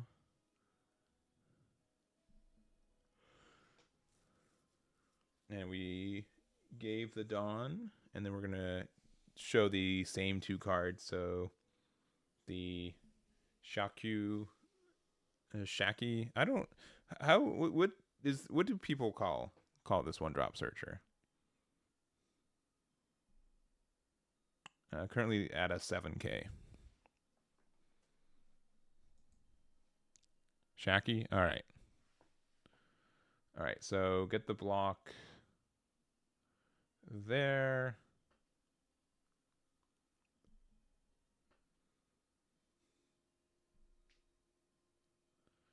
We have 2 attached Dawns, so our Luffys are now 6Ks. We've got 4 cards in hand for our Bonnie player. Also, this table might have an extension because they did have a judge call. So we might not be done. Shaki? Shaki is way easier to say, so I'll probably say Shaki. Because otherwise it's Shaku Yaku. Shaku Yaku is also... Once... It's really... once I know how to say a word in Japanese, usually I can get the rhythm of how to say it, but my first pronunciation is like always awful. Shaku Yaku.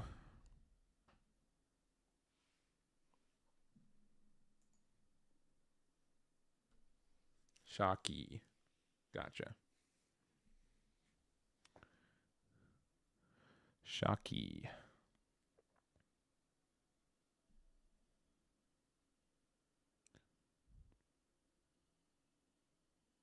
All right, we're going to go 7K with this Luffy. We've already used our Mihawk. Yeah, we're going to have to use our Eau Rouge blocker here. But yeah, next turn is going to be pretty tough. Just depends on, like, what we were able to get off on the board. But 10 drop... I think they do have an extension. Risu's just letting them know what their extension looks like.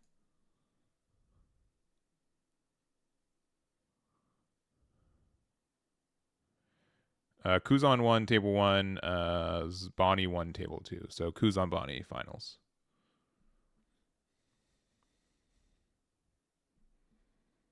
Yeah, I've heard she's super cool. I do not know the deep lore for her at the moment. All right, we're attacking into board, which means that we likely do not have a 10-drop Dofi. We have another Mihawk, though. Mihawk's pretty good. I, too, like playing an 8-drop blocker for 4 Dawn. Or 8-drop 8K blocker for 4 Dawn. Feels pretty good.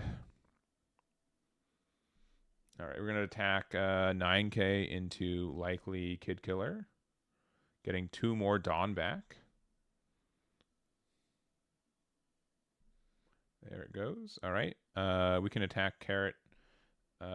Just 6 into leader, and then we do get the stun on the other Luffy.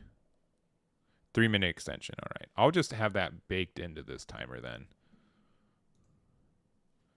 So it will be at 4, 10, 1, 2, 3. All right.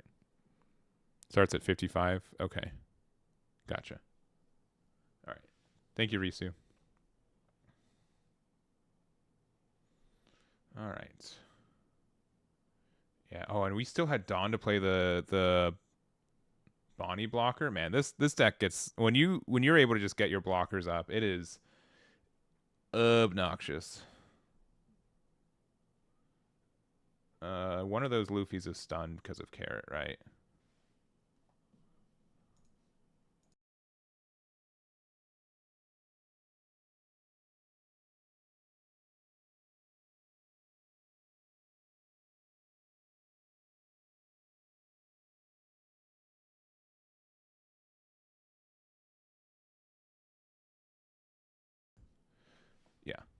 Yeah. One of the Luffy's is stunned. All right. We've got the Boa there for 2. Looking at top 5. It is just insane how many searchers this deck has, right? Like, it is like, I really feel like half the time it's like, well, people really liked playing Red Zoro from OP01, and they had kind of like this weird searcher event build that worked really well. It's rotating in a couple months. Why don't we just like make an official version of that build with Silver's Rayleigh? And they're like, all right, cool, let's do it. I think it's fun.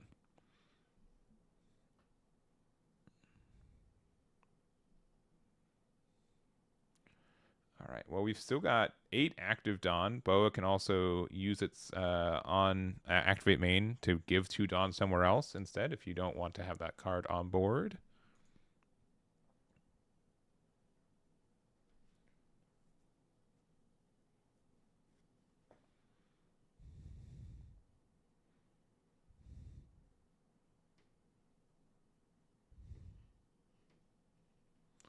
All right. This is going to be an 8K.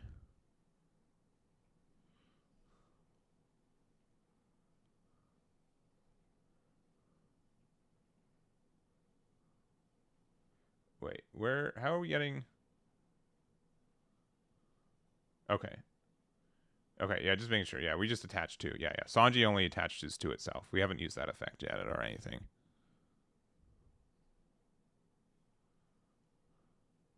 Yeah, we do have to be careful about blockers and stuff as well. All right, showing 2. This is going to let us get the boost to Sanji. Currently a 5K that we can make into a 9K by using its own effect.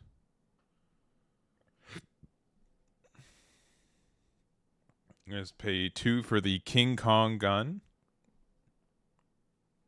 This is going to give us essentially 4K, so this is a 9K body from Sanji here.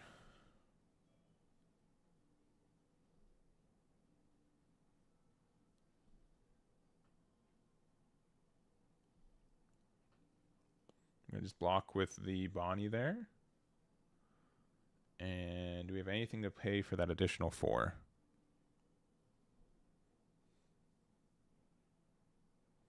And we've got, oh, sorry, for 3, we've got Zoro. We could attack with it for 7. We can even make it an 8 if we want to, if we want to pop the boa, but we might just have to just leave it active there. Oh, no, we're going greed. All right, we're going to pop the boa.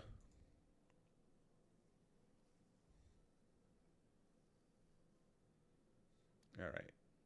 Yeah, big. Yeah, you need to make it at least 8K.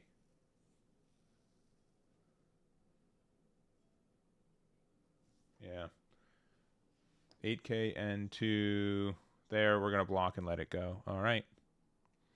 And this should be turn 0 in time now. So we've got 5 minutes of time. 1 life to 3. I will mildly assume that Silver's Rayleigh has less cards in deck. And yeah, we just got to decide. The only attached Dawn are on... there's Dawn on Luffy too, so both of them are 6Ks, yeah.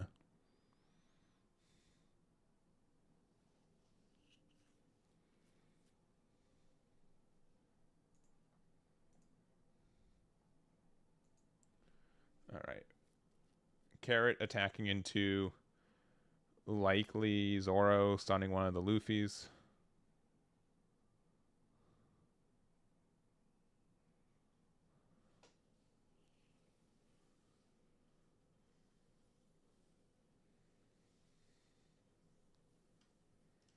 All right. 2K off the hockey there. Also, we could have a 10-drop Dofi here. 10-drop Dofi would go pretty hard. It'd really just kind of negate the turn from our Silver's player next turn, right? We stunned one of the Luffys. There's 3 bodies on board for Dofi, but I just don't think we've seen it, which is really unfortunate.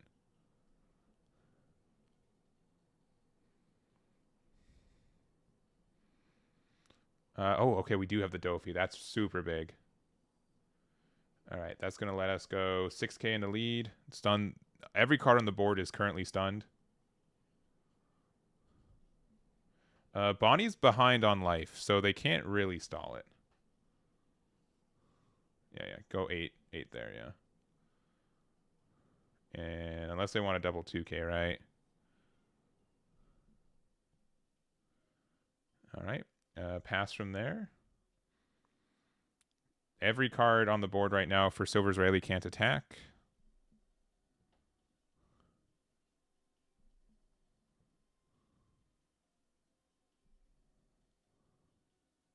And let's see.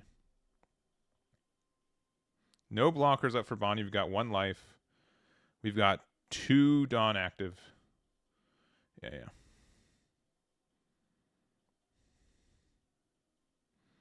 All right, we're going to pay 1.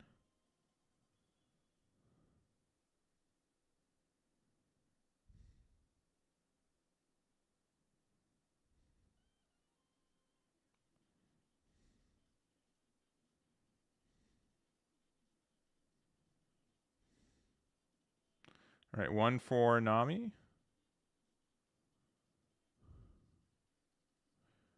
Yeah, I don't know if they did draw or not. I didn't pay attention to that.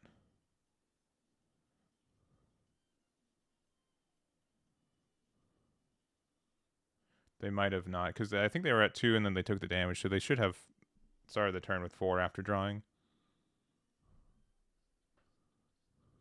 4 things are stunned, 1 off Carrot, 3 from Dofi. Yeah, Carrot. All right, getting a 2K from Sanji.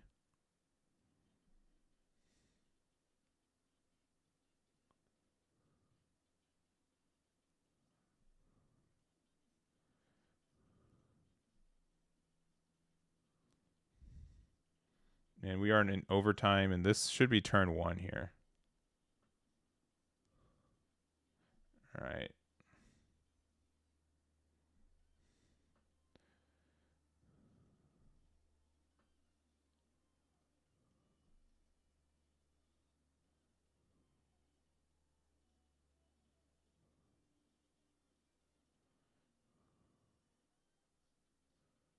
All right, just passing. All right.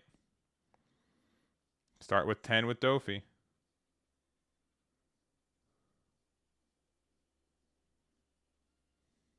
9 with Mihawk.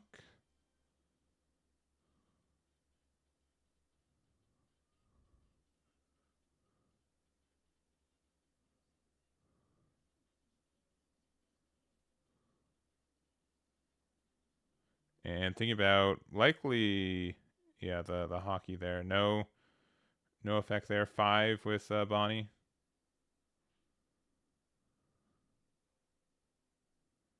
All right, 1K. 6 with Carrot, stunning something.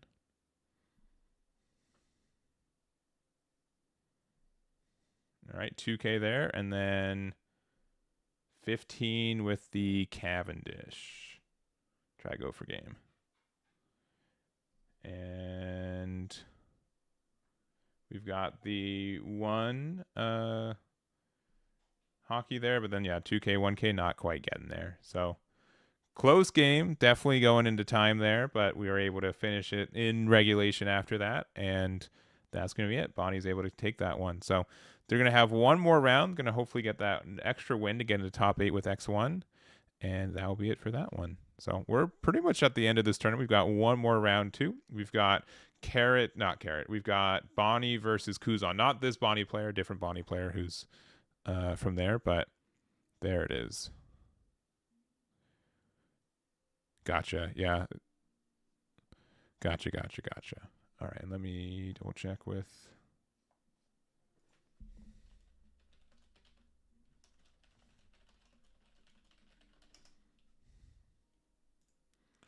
All right, so just sit at table 1. It's hard to say, especially without like knowing the deck list. I would be surprised if it made a difference, but I do agree that they should have, the card should have been drawn. With it just me and a judge, we just don't have the technology to go back and check that specifically. But I think at the end, because that was going into time too. I think at that point, at that Bonnie had that game in my mind. All right. So table 1, it's going to be Kuzan versus Bonnie. We haven't done this in a minute, so we're going to do this on the Twitch side at least, because I don't think you can do this on the YouTube side. We can do a... No, if we can, we definitely have not done it in a minute. Prediction. There it is. Yeah, we've not done a prediction in a while. All right, finals. Kuzan, Bonnie. I'll do 5 minutes. I haven't really played this matchup. I think Bonnie wins it. I think Bonnie's the one that has the... There. Yeah, the 12k attack was the final attack. Yeah, so even if it didn't go into time, yeah, even if they got out of that, then they would have had the life difference would have made a difference too. Gotcha. Thank you, Risu. Yeah, I think it is Bonnie sided, but not unwinnable. Bonnie goes second, plays Cavendish plus Tachigi on 6, and wins instantly. Got it. Good to know. Yeah, Kuzan not having... I mean, like, if you don't have Tashigi, Gravity Blade makes a huge difference in this matchup. But I also don't think Kuzan has a way to deal with... like, 8-drop Mihawk is really obnoxious, right? 8-drop Kid as well. Like, we have Red Rocks, but we don't... It's still obnoxious. I think that's going to be the call. So... looks like they're setting up. We'll go over there right now. Drawing Tashigi's heart. You know, you're right. You're right. What's your Russell? What's your training regimen to help you draw Tashigi more? How many mulligans do you do a day to help you get there? I'm curious. Because it's really just like how. It's you as the player, how good you are at drawing. So there has to be ways to be better at it, to get yourself in a better position to draw better.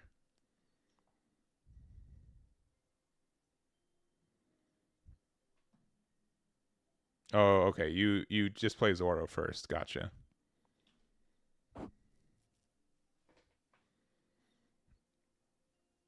Yeah, generally speaking, I don't think I've really seen many matchups in this format yet that I feel are like, you know, anything worse than like 55-45.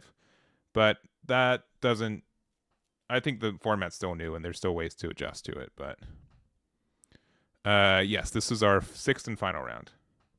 I guess finals is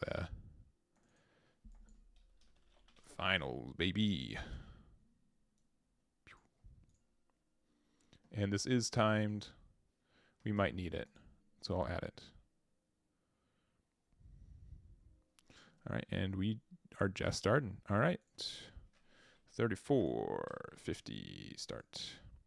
And we've got David on the left with the Kuzan, and we've got Nicholas on the right with the Bonnie.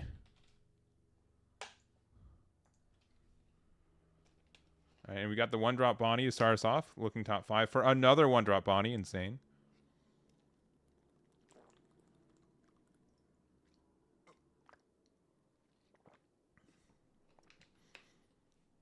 Chat, real question.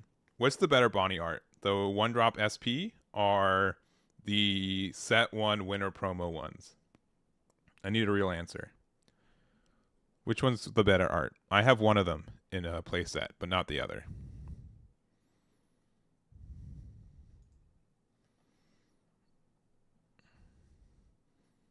There's a lot of answers, but I'm going to just read Moonbound's because he said it first. He said winter promo is cool, so I have the best art.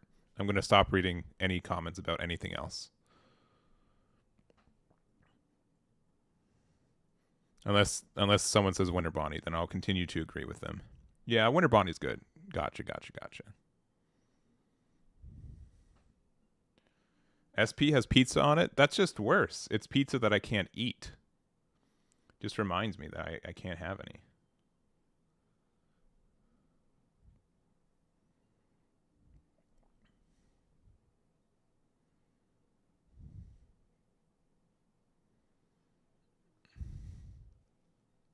Base art, so which is the art that the winter promo kind of resembles more. Cool. All right, that's another vote for winners.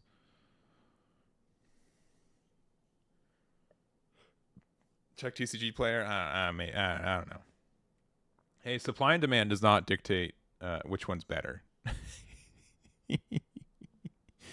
All right. They've got the Cavendish out. Do they have the Tashigi to go with it? It looks like they do. I've heard this game is over. I've heard this game is over. Let's see if that is correct. Deck list will be out tomorrow morning in the next 12 hours. We'll have all of the top 8, all the X2 bubble decks that are unique, and a full top 64 breakdown of leaders. Also, Eagle's Nest, he sets up a Limitless page. I believe he's done that already. Risu, you would know better, but I think signups are already live. Also, Risu has messaged me again. What do you have to say?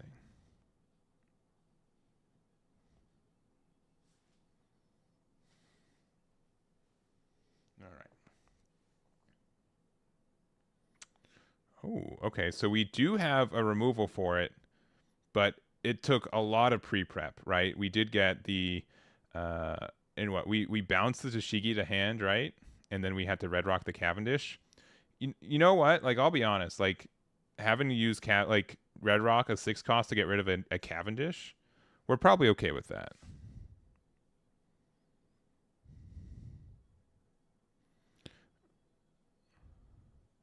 Here, I'm gonna ask him to fix his life. It's not as bad on like the full Discord call, but I'll make sure to ask for him for it.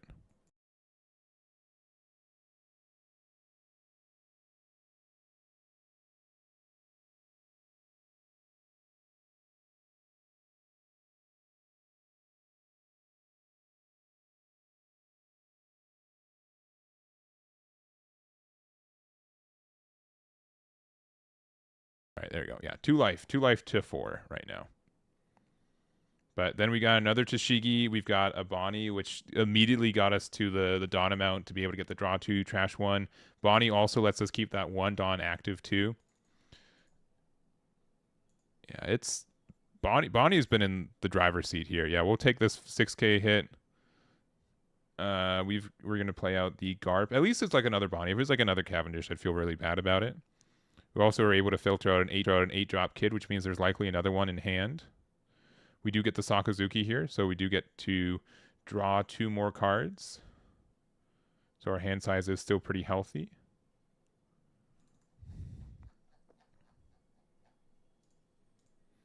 Yeah, this Bonnie, I don't have any of them, so these better not spike in price between now and me trying to pick them up tomorrow.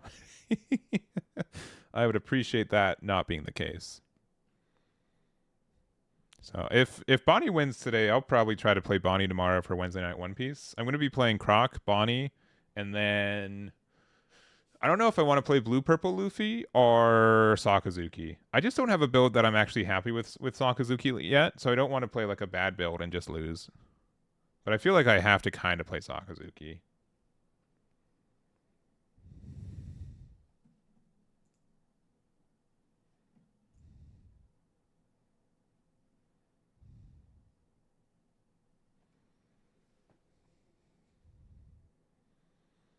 All right. Mihawk and then Cav, and then we get 2 Dawn back again. We just get so much extension on our board. And then we're paying another 2 for another Bonnie search. Yeah, definitely really strong right now. And we got a 2K Scratch Manapoo from the top 5. I will say, it. One, I'll never say that Bonnie's been the worst deck to play. And I think that it's been, since release, for the last year that it's been out, it's always been an acceptable leader to play, right? It's not like, it's never a super bad choice. There are definitely better metas for it. But you definitely know that some people have been playing this deck for a long time. So now when they have all these like extension tools, and I would say that Bonnie is likely the best it's ever been, especially in this format, you get to see, people have been playing it without the fancy new things, right? Really take off with it, which is cool to see. Same kind of thing happened with Dofi, right? Before Dofi was, got its starter deck last October, like there were a lot of people who played it like a little bit more casually, right? But then when the deck took off, you just saw they, immediately we're super solid with the new stuff. Yeah, the fact that it has protection, but also it plays big bodies. Yeah, you have a lot of ways to. Oh, we have the 7-drop Borsalino.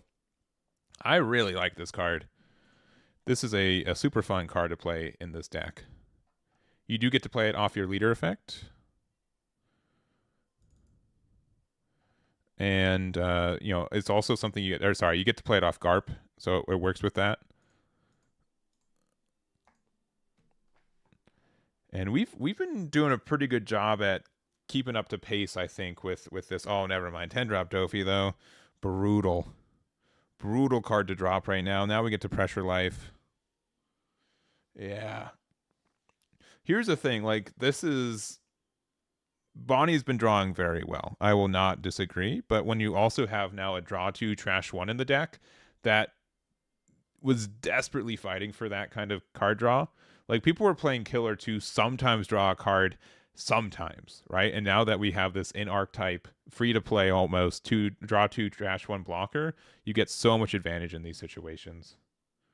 Yeah, Bonnie's just wanting to win. It's probably this might be an East Coast player. They're like, you know what? It's midnight. I need to go to bed. Let's just wrap this up real quick. Those cards, yeah, those are, yeah. And we've got 1 life for David here. This is so brutal, though. Yeah, Secret Bonnie is definitely really good. I don't know if it's necessarily a 4 of in the deck, but really we're just looking for any ways to help us there. Ooh, Gravity Blade is nice. Gravity Blade is a good addition here. That is helpful in this situation when we've kind of burned through their Tashigis. But now we have to, like, not lose next turn.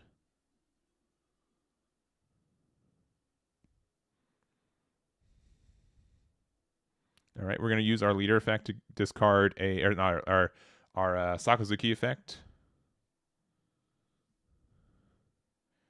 I mean, we can go super big to try to get rid of the Mihawk, I guess, but we're still going to get hit by like a 10k, 15k attack on the next turn.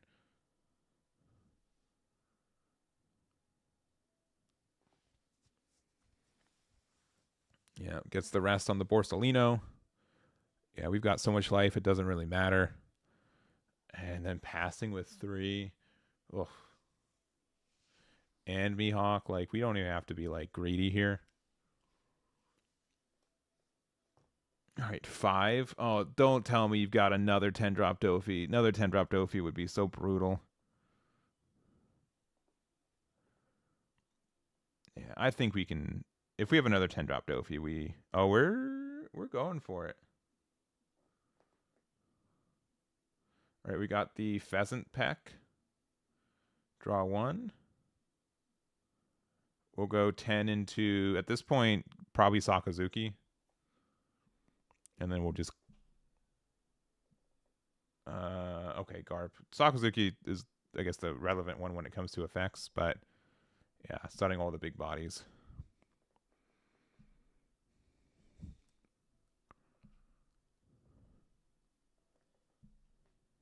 All right, Tashigi here, looking top 5. I think the only card that could maybe save us is like a 6-drop Kuzan, but again, we're at 1 life for David.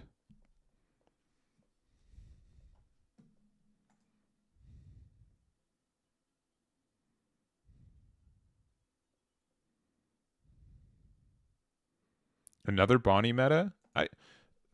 What's been like the best meta for Bonnie before this? I don't think Bonnie's ever been the best deck in any format since release. It's been viable every day since it's been released, but it's never been like tier 1, tier 0.5, right?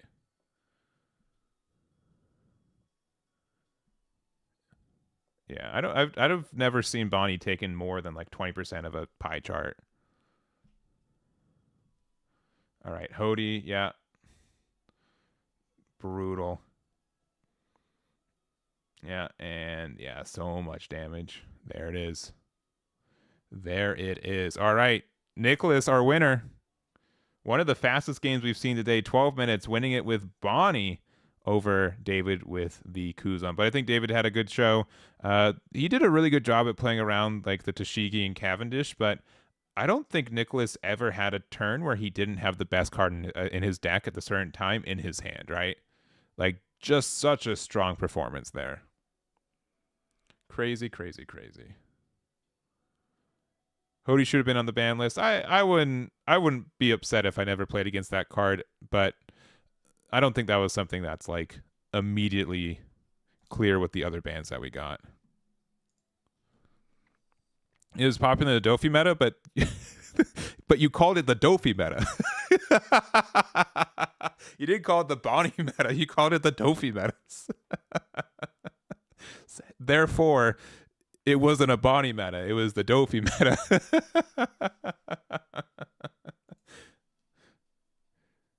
I don't know. That's my opinion. I'm not saying Bonnie's been bad, but I think this is definitely the format where Bonnie is the strongest, at least out the gate. At least out the gate. Yeah, I do agree. It's why, like we've said it a couple times today, why so many Bonnie players have such high rarity decks is because they've been playing it for a year, because it's never been a bad deck to play. There have been better metas for it, but it's definitely the meta where, like, it's definitely a deck that's been consistent. Like Rob Lucci the same way, right? Rob Lucci's been, I think, best deck in format, or has approached it several times. And it's been viable essentially since. It's lost a lot of cards, but it's still been very good. And yeah, I think both those decks coming out in OP07, they've been kind of the theme for the last year for sure. Yeah, I do think, like, if Bonnie continues to be really good, it could change. But I also think, like, from what I've seen for OP13 already, that meta is just going to be completely different no matter what, right? Like, without any card changes. So Lucci won Worlds, right? Sakazuki won last year, and then it was didn't Shanks win Worlds? Am I crazy? Didn't Shanks win? Am I misremembering that? I could definitely be misremembering that. I was in Japan. Was it Lucci? Okay. I know that Shanks was in the finals, right? Because I remember there was the play where they had to attach 6 Dawn onto the... Oh, yeah, they had the old 2Ks. That's right. Okay. All right. It's coming back to me. Shanks was second. Yeah. I couldn't remember who won. I remember people were flipping about Shanks in finals for sure. Yeah, they drew all 2Ks. Yeah. I remember that, and I remember the attaching 6 Dawn to Rebecca so it doesn't get popped by Red Hawk, which was hilarious. I remember that happening. I don't remember who ended up winning it. But that was Lucci with Gecko Moria still, right? And Ice Age. Whitebeard Soccer. Yeah, and the Whitebeard was Japanese only Worlds before English was in it. Yeah. I think, but both I think every Worlds a deck has won, and then they've said, like, immediately, like 10 minutes after, like, hey, we're banning key cards in the deck that just won, right? Then, right, because Lucci, they were like, all right, Moria and Ice Age are gone. Sakazuki was 4 for 4 for the first Worlds, and then they banned the leader outright. And then Newgate, they banned the boat, and yeah. I think there are about 4 or 5 blue purple Sanjis. So, anyways, that's gonna be it for tonight. Thank you guys so much for hanging out. I really do appreciate it. We will, if you guys want to watch any of this, you can find it on YouTube or Twitch for, I guess, subscribers for both. Because if you're watching me on YouTube, you're definitely subscribed to me on YouTube, including right now. If you're watching this and you're not subscribed on YouTube, I don't know why not. There's no good reason to not to. Also, we'll have tomorrow morning, probably in less than 12 hours from now, we'll have a top 8 breakdown with some extra bubble decks for that. But we'll see all the decks that we're able to get into our prizing for today too. And I'll also have the leader breakdown so you guys can see how many the leaders. There was a good variety. I think Zoro was the most popular leader at 11 copies, which is pretty good. It's like what, 17, less than 20% of the meta for this event, which almost every event that I run, there's some deck that's like 25% more. So I think this is the one time where there's like a really good variety across a lot of different leaders. So other than that, thank you guys so much for watching. Thank you to Risu for being our judge. We were a little bit short-handed today, but we made it work, so I appreciate you guys having the patience for that as well. Congratulations again to our winner with Bonnie. Congratulations to, let me double check, I'm pretty sure that their name is Nicholas. I almost said Nathan, but I said Nicholas, so we're good. Nicholas with their Bonnie win. They're getting a full box of OP12, hopefully getting some more of those secret rare Bonnies, maybe. Likely will, actually, because I opened 6 boxes and I got no secret rare Bonnies from mine. I only got Kuma's, which is the more expensive one, but you know how it is. So also I need to choose the outcome. Bonnie did win over there. And yeah, oh yeah, and Bonnie. Yeah, the blue Nami. Yeah, Nami was in there as well, I remember. Did Nami end up winning that? I can't remember, because that was kind of before I was looking at more international stuff too. I just remember there was like a 50 for 50 list that was good for a while, resulting from a big Japanese event. So that's going to be it, though. Thank you guys for watching, and I'll catch you all tomorrow. Tomorrow we have got Wednesday Night One Piece. Thursday we're going to be doing some more testing. I don't know if I want to play like Yellow Kid, if I want to play Bonnie, if I want to play... it's probably going to be Yellow Eustace Kid, if I'm going to be honest. We'll see. We'll see what I want to play. We'll see if there's also any spicy decks that topped from this event, too. I also want to try Shanks. Shanks could also be a deck that I can try out.